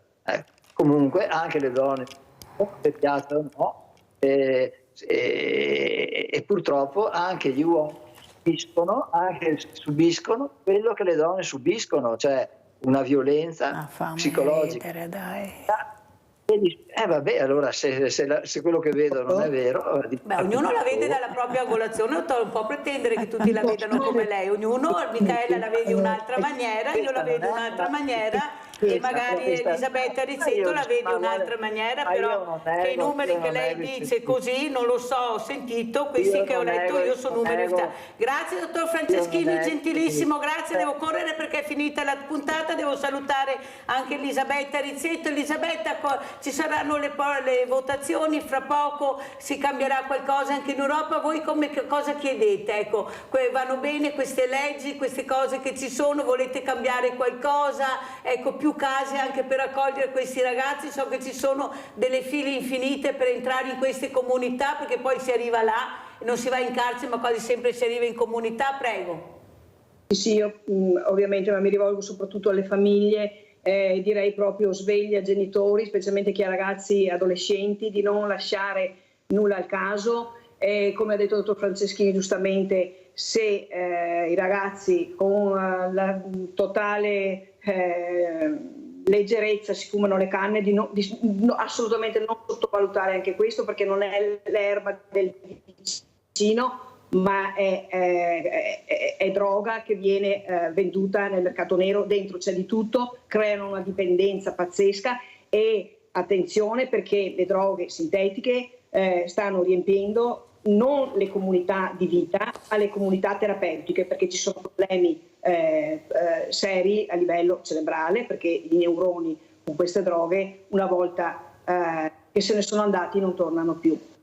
Grazie anche a Elisabetta Rizzetto, Presidente Associazione Amici San Patrignano Treviso, di essere stata con noi. Ricordo anche questo libro che ha scritto la nostra Micaela Colletti con Odone De Michelis e Guido Tofolo, Il caso Vaillon, Psicologia dell'emergenza. Eccolo qua, se avete piacere di leggerlo, ecco, forse capiremo anche di più, ci sono anche tante testimonianze. Come vuoi salutarci, Micaela? Cosa vuoi dire? Oh santa pazienza, sarebbero tante le cose da dire. Riferisco all'ultimo discorso sulla violenza delle donne. Le donne l'unica cosa che hanno è la possibilità di parlare, però se non vengono ascoltate, l'uomo ha la forza fisica, la donna ha soltanto la forza delle parole. E dobbiamo ascoltare molto di più le donne, sicuramente. E per quanto riguarda questa nuova cementificazione che continua senza sosta, cosa vuoi dire? Guarda le telecamere, fai l'appello?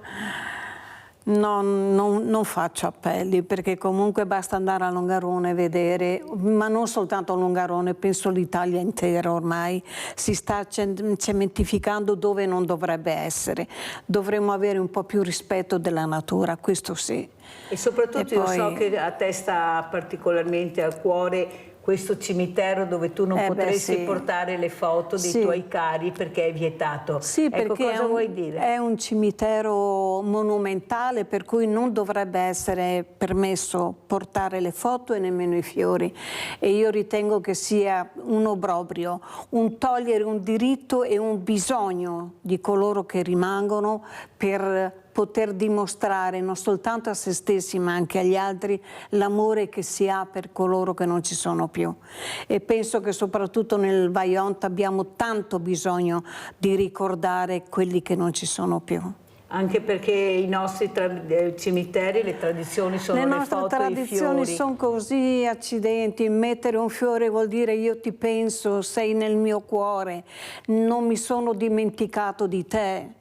non si può, anche per quelli che rimangono, per i figli, per i nipoti, per tutte le persone. Io penso che sia un obbligo quello di ricordare, perché ricordare vuol dire anche evitare tanti errori.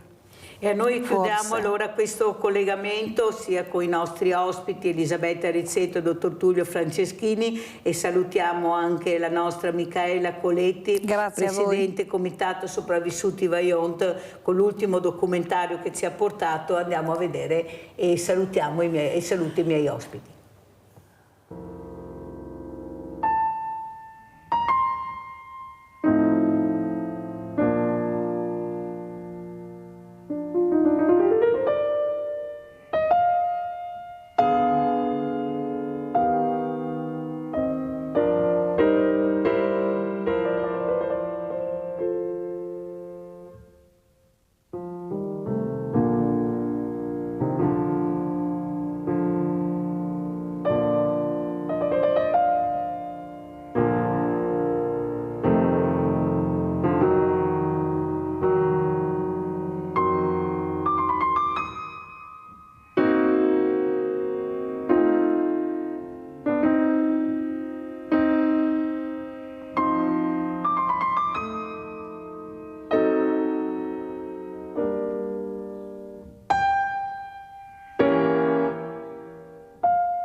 Vuoi diventare donatore di organi e tessuti, ma non sai come fare? È semplice e veloce, e basta un sì. Per dichiarare in vita la tua volontà sulla donazione di organi e tessuti ci sono molti modi. Puoi farlo alla tua ASL, chiedendo di registrare il tuo volere firmando l'apposito modulo. Oppure quando rinnovi la tua carta d'identità presso gli uffici anagrafe del tuo comune. Puoi rilasciare il tuo consenso attraverso l'AIDO o riportare la tua volontà su un semplice foglio bianco, firmarlo, datarlo e conservarlo tra i tuoi documenti personali. Infine, oltre a rivolgerti alle associazioni di settore, puoi sempre andare sul sito internet www.diamoilmegliodinoi.it, scaricare il tesserino, compilarlo, firmarlo e portarlo sempre con te. Ricorda che non ci sono limiti di età per esprimersi sulla donazione e che si può sempre cambiare idea, perché fa fede l'ultima dichiarazione rilasciata in ordine di tempo. Tutte queste modalità sono valide ai sensi di legge. La volontà resa all'ASL, al comune o all'AIDO è registrata nel sistema informativo Trapianti. Donare è un atto d'amore che può salvare una vita. Fai la scelta giusta. Diffondi la cultura del dono. Regala il tuo sì alla donazione di organi e tessuti. E sono veramente orgogliosa di avere qui presente il dottor Giuseppe Feltrin, direttore Centro Nazionale Trapianti, finalmente sapremo cos'è e c'è, e saluto anche Maria Pia Pesce, Presidente Associazione Fiori di Cactus.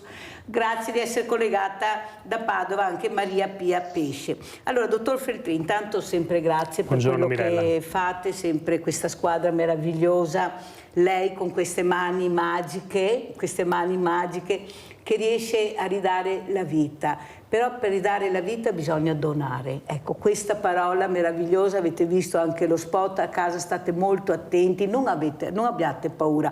Dobbiamo un po' alla volta imparare, conoscere e capire. Cos'è la donazione? Per lei, dottor Feltrin, lei che ha bisogno di questa donazione, senza donazione non può esserci il trapianto, prego. Allora, intanto buongiorno a tutti e grazie per l'invito, perché è sempre un'opportunità per raccontare quello che facciamo e soprattutto, come dico io, metterci la faccia, perché alla fine noi siamo dei professionisti, siamo dei medici che hanno fatto questa scelta di occuparsi del trapianto, che è una scelta importante perché, Mirella, fare il medico del trapianto significa dimenticarsi del Natale, della Pasqua e anche della famiglia. Noi lavoriamo sempre per i nostri pazienti. In Italia ci sono quasi 8.000 persone che aspettano un trapianto. E ricordiamoci che di queste persone ogni anno il 10% che non riesce ad arrivare al trapianto muore, perché senza il trapianto si muore. Che cos'è il trapianto? Lo dico in una parola molto semplice: è una terapia, è un intervento chirurgico che consente di sostituire un organo quando è malato, e lo si fa quando quell'organo non si può più curare in nessun'altra maniera, non ci sono più i farmaci, non ci sono più le altre terapie, bisogna sostituirlo, un po' come un pezzo di una macchina, possiamo dire così.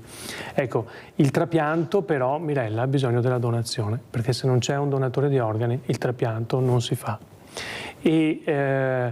E quindi davvero da qua la necessità, me lo sentirete dire per tutto il tempo, di pensare alla donazione. E attenzione, vi dico una cosa importante a chi ci sta ascoltando.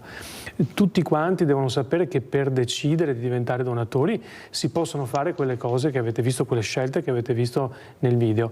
Ma ricordatevi una cosa, è importante che ciascuno decida se donare o meno, perché entrambe le scelte sono degne del nostro rispetto, ma dopo aver capito, dopo essersi informato, dopo aver letto, dopo essersi documentato. C'è anche il nostro salute adesso, il nostro sito trapianti.salute.gov.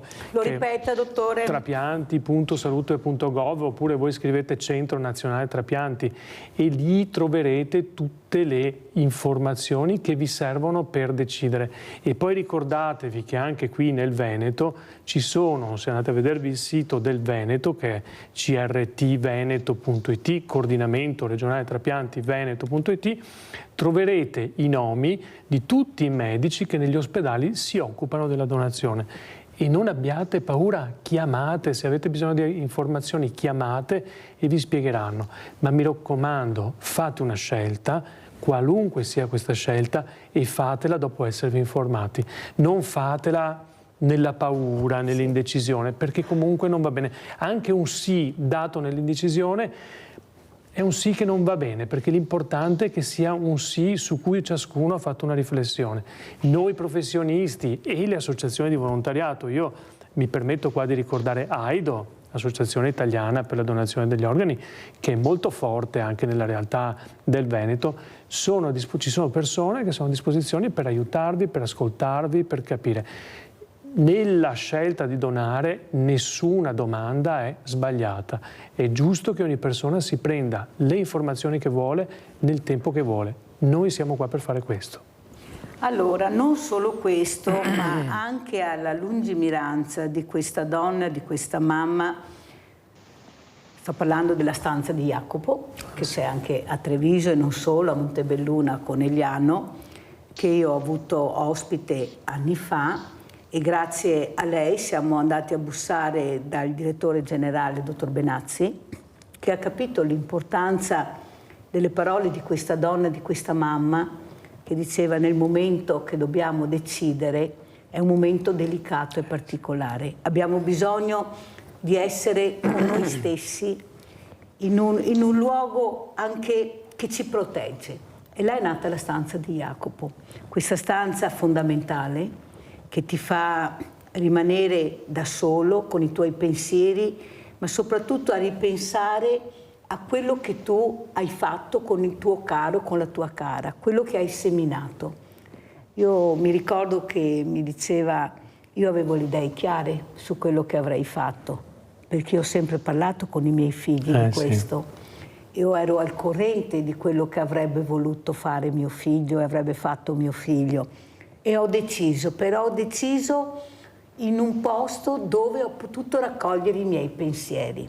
E questo è fondamentale, è determinante, però è la semina che va fatta prima. Sì. Questa famiglia che ne parla a tavola, che parla con i propri figli, un domani se accade, come ci comporteremo, cosa volete fare? Ecco, forse è questo che manca, dottor Feltrin, questa unione di famiglia, questa famiglia slegata, non c'è più il pranzo, qualcosa a cena, questi genitori sempre indaffarati, occupati, questi figli che guardano, ma mi ascolti o stai pensando a qualcos'altro? Ecco, forse in questo l'educazione a far capire, perché è il genitore, è il papà, è la mamma che è il punto importante della famiglia, ma se questo non riesce a seminare, come fanno? A scuola si fa poco, troppo, tanta didattica, per carità, però io sono convinta che anche la scuola dovrebbe aumentare, perché c'è bisogno, l'ha detto lei, i numeri sono numeri. Cosa facciamo? Aspettiamo che muoiano perché nessuno si decide a donare, perché ha paura, perché non sa, e allora noi facciamo informazione. Prego, dottor Feltrin. Eccoci, guardi, lei ha toccato un tema molto bello, perché allora deve essere chiaro a tutti, no? Stiamo parlando di donazione degli organi, e quando parliamo di donazione degli organi stiamo parlando di una persona che ha perso la vita, e non abbiamo paura di dirlo, perché questo è il tema, d'accordo? Quindi nel momento in cui facciamo una scelta che riguarderà quello che succede dopo di noi. A me piace molto, Mirella, dire che la scelta di donare gli organi è un pezzo del nostro progetto di vita. Io scelgo di sposarmi, scelgo di avere 2 figli, scelgo di fare il medico e scelgo anche che cosa fare dei miei organi quando a me non serviranno più. Ecco, è un po' questa la cultura che deve passare, nella sicurezza, e dopo magari Mirella ne parleremo un attimo, che quando viene chiesto di donare è perché siamo di fronte a una persona che è deceduta, indiscutibilmente deceduta, e questo è un passaggio importante. Però è chiaro che se quella persona non si è espressa in vita per la donazione, noi dobbiamo andare dai suoi familiari. Allora voi immaginatevi la scena, perché poi bisogna averla vissuta, Mirella. Sei in ospedale, comunichi a una famiglia che il proprio caro è mancato e contestualmente gli chiedi se voleva donare gli organi. Provate a immaginare lo scenario, provate a immaginare il momento. Allora provate anche a pensare quanto meglio non sarebbe, quanto solleverebbe la responsabilità, la tensione di quel momento, se tutti quanti potessero dire guarda, non devo scegliere io, perché lui l'aveva già fatto. La strada è già pronta, è già segnata. Prendi quel foglio di carta dove c'è scritto sì, no, lui ha già scelto. E toglieremo parte del dolore. E ricordate anche che molto spesso le famiglie che ci dicono di sì e ci dicono perché la persona non si era espressa in vita, tornano da noi e ci ringraziano. Perché la donazione diventa una sorta di prolungamento di quel progetto di vita. Io non voglio dire che la vita della persona deceduta continua nel paziente trapiantato perché sono organi, non è la vita è un'altra cosa. Però sicuramente la donazione prova a dare un senso a quella cosa che un senso non ha, cioè la morte di una persona. Diventa una continuità, diventa una luce, diventa un momento di speranza. Ecco, noi che siamo una terra molto generosa, tutta l'Italia è una terra estremamente generosa, Mirella, e dovremmo ricordarci questo senza paura, uscendo anche, come dire, dalla preoccupazione di affrontare questi temi. È vero, parliamo della morte, sì, stiamo parlando della morte, sì, è proprio così, è vero. Pensiamo a quei 3 ragazzi che sono morti nel fiume, chi avrebbe mai immaginato? 3 giovani vite sane, all'improvviso un attimo cancella tutto. Ecco, sì. Quell'attimo deve essere ben impresso nelle menti, perché può capitare a tutti, perché il nemico ce l'abbiamo dietro l'angolo. Sì. Purtroppo è così e dobbiamo parlarne e dobbiamo capire. Allora saluto anche Maria Pia Pesce, Presidente Associazione Fiori di Cactus. Grazie Presidente di essere qui. Ecco come commenta queste parole il volontariato, anche lui deve veramente cercare di dare là, a informare, a capire. Forse siamo quelli più vicini alle fragilità e sono quelle forse che hanno bisogno più di informazione, perché stiamo parlando di fragilità a 360 gradi. Prego Presidente. Ringrazio Mirella e anche l'altro ospite, e questa sicuramente è, diciamo, una pagina che è giusto rafforzare e informare, perché anche nell'atto di fare la carta d'identità siamo un po' tutti quanti sprovvisti. Vuoi donare, è meglio informare come state facendo adesso. Il donare lo sappiamo tutto e dare con assoluta spontaneità e liberalità.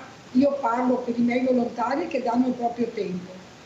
Io sono donatore e donatrice, e donatore sono tutti i compagni della mia famiglia, perché io mi sono ammalata a 36 anni, dopo per fortuna la mia parentesi si è risolta di malattia e ho sempre parlato con i miei figli di questa problematica, perché giustamente, come diceva il dottore, nel momento in cui una persona è deceduta queste cose si devono comunque fare, perché uso il termine più scorretto, alla persona deceduta non servono più a niente questi organi, ma invece questi organi danno la possibilità a tutte queste persone che sono in attesa di trapianto di rivivere o di rinascere.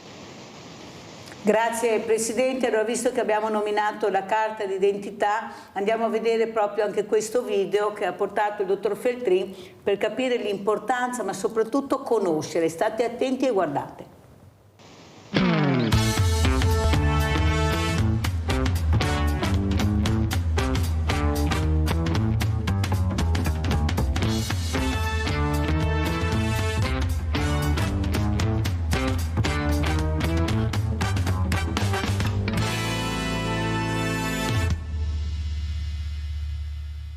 Avete visto, è semplice, bisogna crederci però, bisogna crederci e capire nel momento che ti viene posta la domanda di aver avuto l'informazione corretta. Ecco, lei ha detto una cosa importante, io l'ho sentita dalle telefonate, dottor Feltrin, ma sono veramente morto? Chi mi dà la sicurezza che sono veramente morto? Perché c'è la paura. Certo. Noi viviamo con la paura. Avevamo paura della sala operatoria.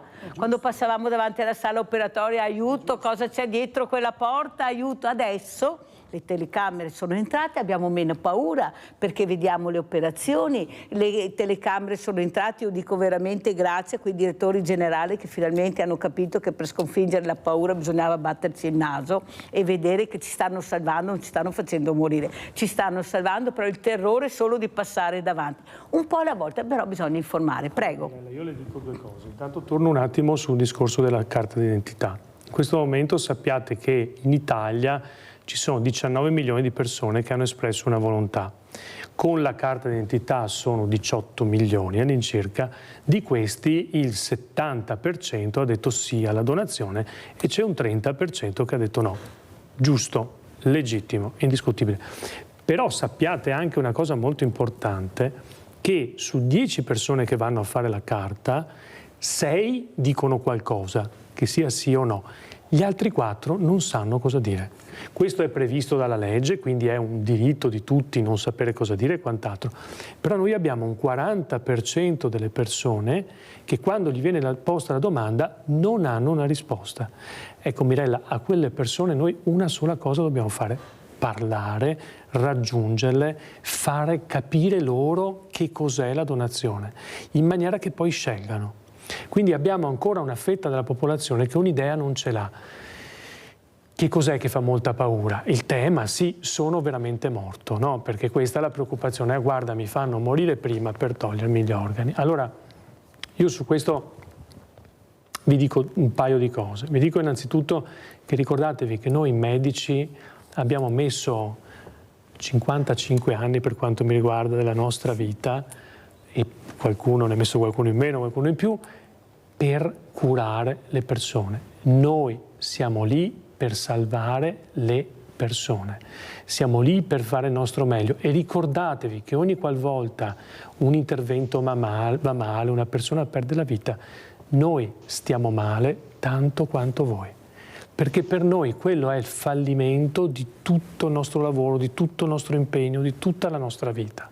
Detto questo, ricordatevi anche un'altra cosa, che in Italia il sistema di leggi, di informazioni con cui si dice che una persona è morta, e attenzione, solo dopo che abbiamo detto che una persona è morta possiamo eventualmente pensare alla donazione, e solo se c'è il consenso, quindi non è che c'è un automatismo morto organi. Il sistema di leggi per cui in Italia noi possiamo dire che una persona è deceduta è uno dei più garantisti del mondo.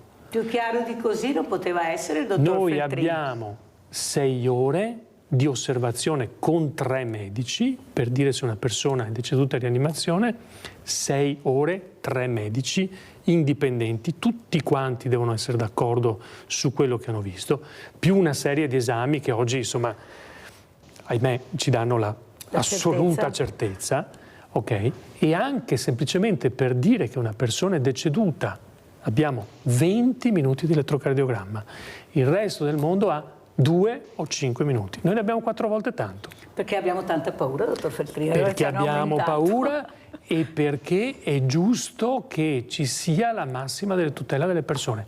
Se non ci sono quelle prove, diciamo così, non si può nemmeno parlare di donazione. E comunque, ripeto, dopo aver definito una persona deceduta, serve il consenso. Se non c'è il consenso, non si va da nessuna parte. Spero di essere stato chiarissimo, chiaro. Ma sa, mi fa piacere che abbia detto questo, dottor Feltrin, perché è una cosa molto importante. Quando il politico ha paura, investe, aumenta, perché l'abbiamo visto anche con i vaccini.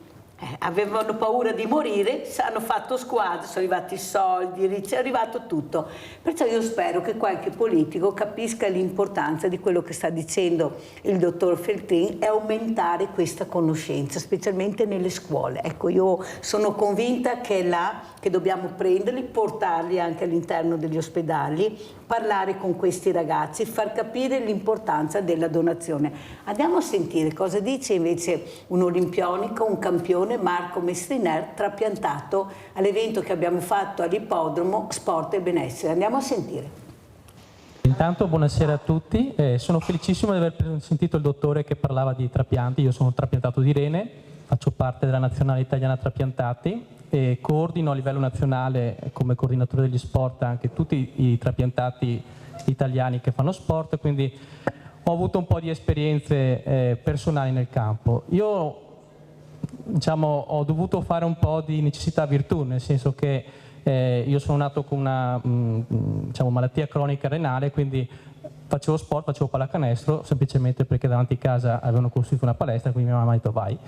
E io ho preso proprio letteralmente la palla al balzo e ho cominciato a giocare a pallacanestro. Fatto sta che, diciamo, qui a Treviso, adolescenziale, la mia malattia praticamente cominciava a essere un pochino più presente, quindi il medico sportivo, penso fosse stato proprio il dottor Sarto all'epoca, mi tolse l'idoneità agonistica perché purtroppo avevo la malattia che non permetteva, diciamo, di svolgere quell'attività. Però io sono un po' testa dura, come probabilmente qualcuno che deve affrontare qualche tipo di problema, invece di smettere di fare sport ho cominciato a farne il doppio. Quindi oltre che allenarmi, diciamo, il doppio in palestra, ho cominciato a esplorare anche sport diversi, quindi dalla pallacanestro sono passato al tennis, al nuoto, ho fatto un po' di pattinaggio, eccetera. Certo che non è facile, nel senso che comunque ti senti sempre un po' al di fuori di quello che può essere il tuo percorso che avevi sognato e immaginato. Io poi ho fatto un trapianto nel 2011 e questo mi ha permesso di riprendere in mano la mia vita in maniera un po' diversa. A livello sportivo posso dire che comunque per me, e lo confermo non solo perché sembra una frase fatta, ma lo sport per me è proprio una medicina. Io, per esempio, durante il Covid, che ero fermo, i miei valori sanguigni hanno cominciato un po' ad andare fuori dai normali ranghi, quindi veramente, a parte la passione che io provo per lo sport, ma mi dà anche la possibilità di stare bene e anche di affrontare quelli che sono i periodi un po', perché i trapiantati ogni tanto hanno dei periodi un po' su e giù, che fanno, cioè lo sport mi permette di affrontarli in maniera un po' più, come si può dire, senza abbattersi alla prima difficoltà, ecco, diciamo così. Mi dà lo stimolo di andare avanti, esattamente. Poi sinceramente attraverso lo sport sono rientrato anche in una socialità diversa che conoscevo, perché prima del trapianto, sì, io abito qua a Treviso, facevo le mie attività a Treviso, ma non è che andassi tanto in giro per il mondo. Da quando ho fatto il trapianto e ho cominciato a fare sport dopo la malattia, io adesso, per esempio, la settimana scorsa ero a Napoli con la nazionale italiana, la settimana prossima sarò a Reggio, quella dopo tornerò a Treviso, abbiamo fatto un mondiale in Australia che abbiamo vinto a aprile scorso, l'anno prossimo avrò un mondiale in Germania, quindi comunque lo sport mi permette di andare oltre quello che io pensavo e immaginavo. Se uno mi avesse detto sul letto di ospedale dopo il trapianto, guarda che andrei a vincere 2 o 3 mondiali, ho detto ma sei pazzo. Però invece piano piano, insomma, grazie anche a un po' di forza di volontà eccetera, si riesce ad andare oltre anche al limite che ti sei preposto, diciamo così. Grazie. Allora, io penso, dottor Feltrin, che il merito è vostro. Io vi ringrazio veramente. Il dottor Feltrin guardava quasi commosso queste parole che sentiva, perché è il loro risultato, loro l'hanno ottenuto. Chi avrebbe mai pensato che io potessi diventare un campione, dice alla fine. Chi avrebbe mai immaginato? Grazie alla donazione e a voi. Prego, dottor Feltrin. Ecco, Mirella, io guardi, faccio un commento su questo, così torno un attimo su un discorso che dicevo prima. Che cos'è il trapianto per queste persone? Il trapianto per queste persone è il cambiamento della loro vita, in tutti i sensi, nel senso che ricordatevi che chi aspetta un cuore, un fegato, un polmone è un paziente che se non lo riceve, ridiciamolo, muore. Si muore.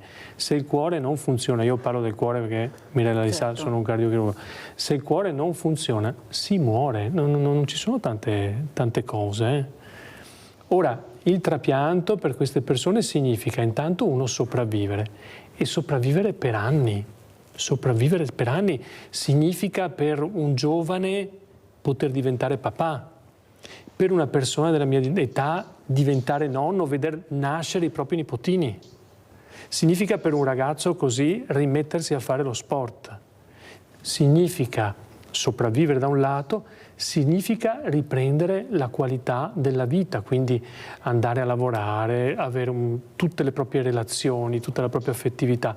Chi è in dialisi, Mirella, un giorno a giorni alterni, quindi 3 volte alla settimana, va in ospedale e si attacca a una macchina per un'intera mattinata. Queste persone poi tornano a casa al pomeriggio, stanno male perché è pesantissimo, il giorno dopo vivono un pochino e il giorno dopo di nuovo sono attaccate alla dialisi. Ora, questa è qualità della vita? Io penso di no. E la risposta a tutto questo qual è? Il trapianto. Semplicemente, tra virgolette, semplicemente il trapianto. Questo sentiamo è... Maria Pesce. Maria Pia cosa dice, come commenta, sentiamo anche cosa sono questi fiori di cactus, un nome bellissimo, cactus. Perché questo nome, Maria Pia? Perché la pianta del cactus è piena di spine, però tra queste spine sbocciano dei bellissimi fiori. Per cui questo, quando c'è una diagnosi di tumore al seno, siamo tutti chiusi come ricci, dopo invece diciamo le terapie migliorano, soprattutto raggiungono addirittura dei risultati ottimi, soprattutto per il tumore al seno.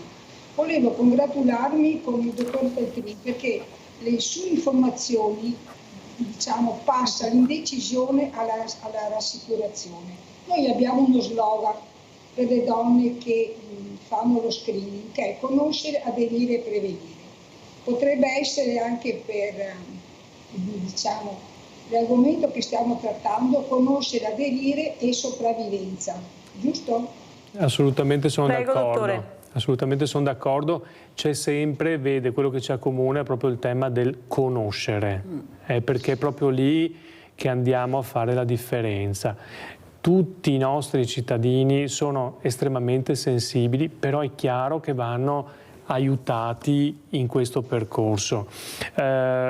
Il Ministero della Salute, dal quale dipende il Centro Nazionale Trapianti, che io adesso ho il privilegio, l'onore di dirigere, ogni anno fa delle importanti campagne di comunicazione. E adesso siamo nei comuni, quindi nei comuni dove si va a esprimere la volontà. Ci sono informazioni che le persone hanno bisogno di sapere.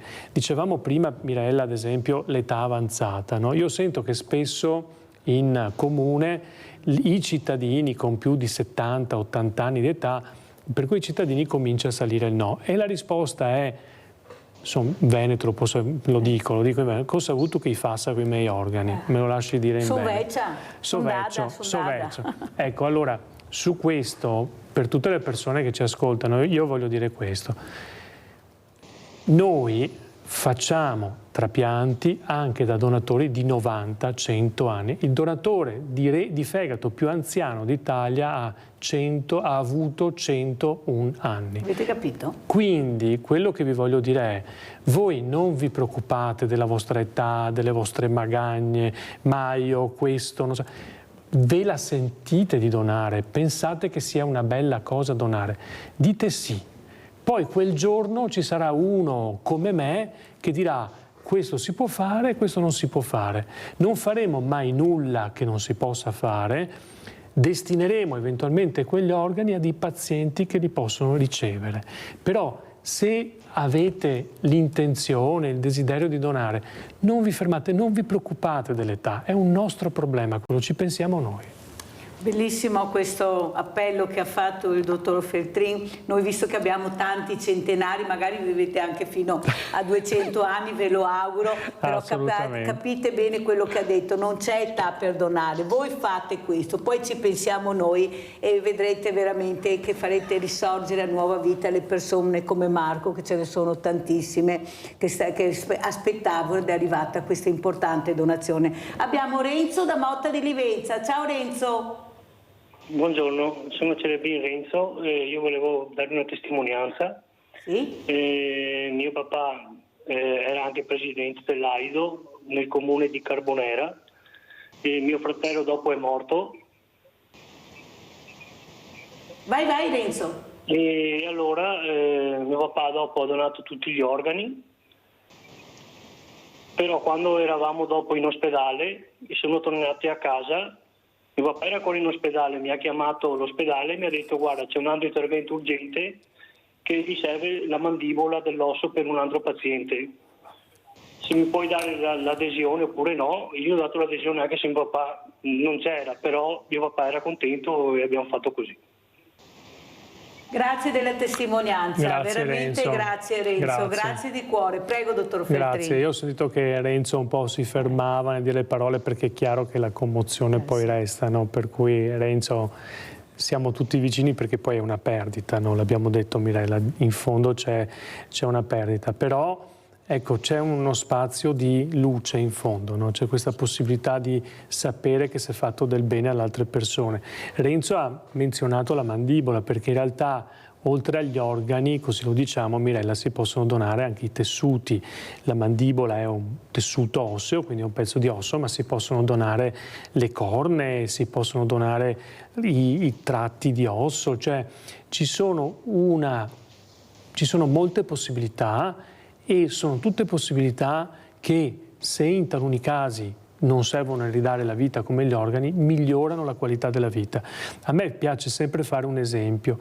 Si può anche donare la pelle, la cute. Allora, la cute serve per tutte le persone ustionate. Quindi la cute salva la vita delle persone con le grandi ustioni, perché va a sostituire la cute che loro hanno perso con le ustioni. Quindi con la donazione veramente si cambia la vita, si trasforma la vita, si ridà la vita alle persone. E allora perché no? Ma per carità, anche no, però pensateci, parlatene, discutetene a casa. Oggi avete ascoltato me, raccontate, oggi guarda ho sentito Feltrin, parlatene a casa, cercate di informarvi. La nostra forza è proprio questa, gettare un sassolino nello stagno e aspettare le onde, perché questo è quello che noi dobbiamo fare. E io vi ricordo la piccola Giada, questa meravigliosa bimba di 12 anni, purtroppo affetta da nevo melanocitico gigante. Lei sa benissimo di cosa parlo, dottor Feltrin, che lei deve subire questi interventi, che viene completamente tolto questo nevo enorme, viene rimessa la pelle, e questa bambina che va in sala operatoria e dice al chirurgo: guarda non sbagliare braccio perché io devo dipingere, hai capito che devo dipingere. 20 interventi, dottor Feltrin, una gioia di vivere incredibile. Tante storie, Mirella. Tante storie, perciò noi ricordiamo di queste storie, perché voi dovete essere voi in prima linea ad aiutare queste persone se potete. Nessuno tira per la giacca, nessuno. No. Vedo che ha dei numeri là, sì. dottor Feltrin, riusciamo a dare qualcosa? Ma io volevo darvi due numeretti. Allora, chiaramente io vi parlo sempre dell'Italia. Io vi dico che quest'anno, alla fine di maggio di quest'anno, rispetto alla fine di maggio dell'anno scorso, quindi i primi 5 mesi del 2024, Mirella se sono troppo tecnico mi fermi, 5 mesi del 2024 verso i primi 5 mesi del 2023, noi abbiamo già fatto più di 200 trapianti in più. 200 trapianti in più sono 200 persone a cui abbiamo cambiato la vita. E in questo momento in Italia la percentuale di quelli che dicono no è un pochino calata. Quando noi vi diciamo che abbiamo un no pari al 30%, vi spiego cosa vuol dire. Vuol dire che se noi abbiamo visto 10 potenziali donatori, che quindi potevamo pensare di fare una donazione con quei donatori, su 3 di quei 10 noi non l'andremo a fare. Ce ne basta che invece di 3 diventino 2 e noi abbiamo una donazione in più. Quindi provate a pensare qual è la forza del sì e ovviamente anche la forza del no. Grazie, grazie al dottor Giuseppe Feltrin, direttore Centro Nazionale Trapianti, grazie a Maria Pia Pesce, presidente Associazione Fiori di Cactus, grazie tantissimo anche a voi. Adesso andiamo a pranzo con la proposta di Mirella. Acciughe alla Ligure. Le acciughe sono note come pane del mare per essere il principale nutrimento dei pesci predatori. Le acciughe sono uno dei prodotti più pescati nel nostro mare e di conseguenza uno dei più consumati ed esportati. Grazie al livello di salinità delle nostre acque, le acciughe hanno un gusto in bilico tra sapidità e delicatezza, che le rende apprezzate non solo dai liguri, che le gustano sia fresche che conservate, ma anche oltre i confini regionali. Ingredienti per 4 persone: 24 acciughe sotto sale, 4 spicchi di aglio tritato, 200 g di passata di pomodori, origano fresco e secco, olio extravergine di oliva. Prendete le acciughe precedentemente lavate, dissalate, senza testa e senza lisca centrale e, aperte al libro, stendetele su un foglio di carta da cucina. Lasciatele asciugare per qualche ora.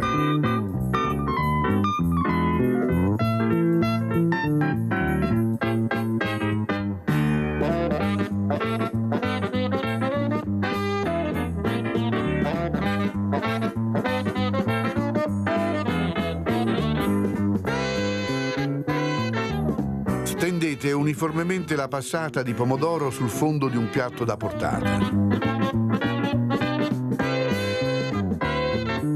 Adagiate sopra i filetti di acciughe.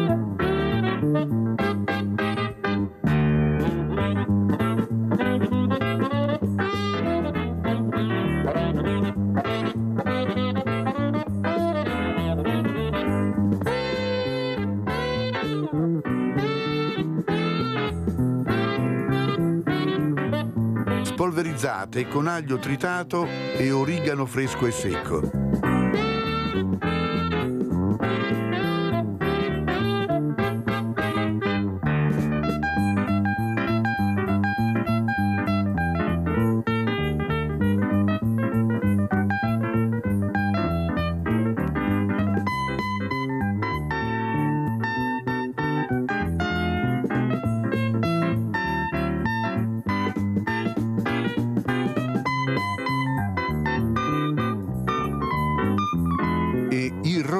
Con abbondante olio.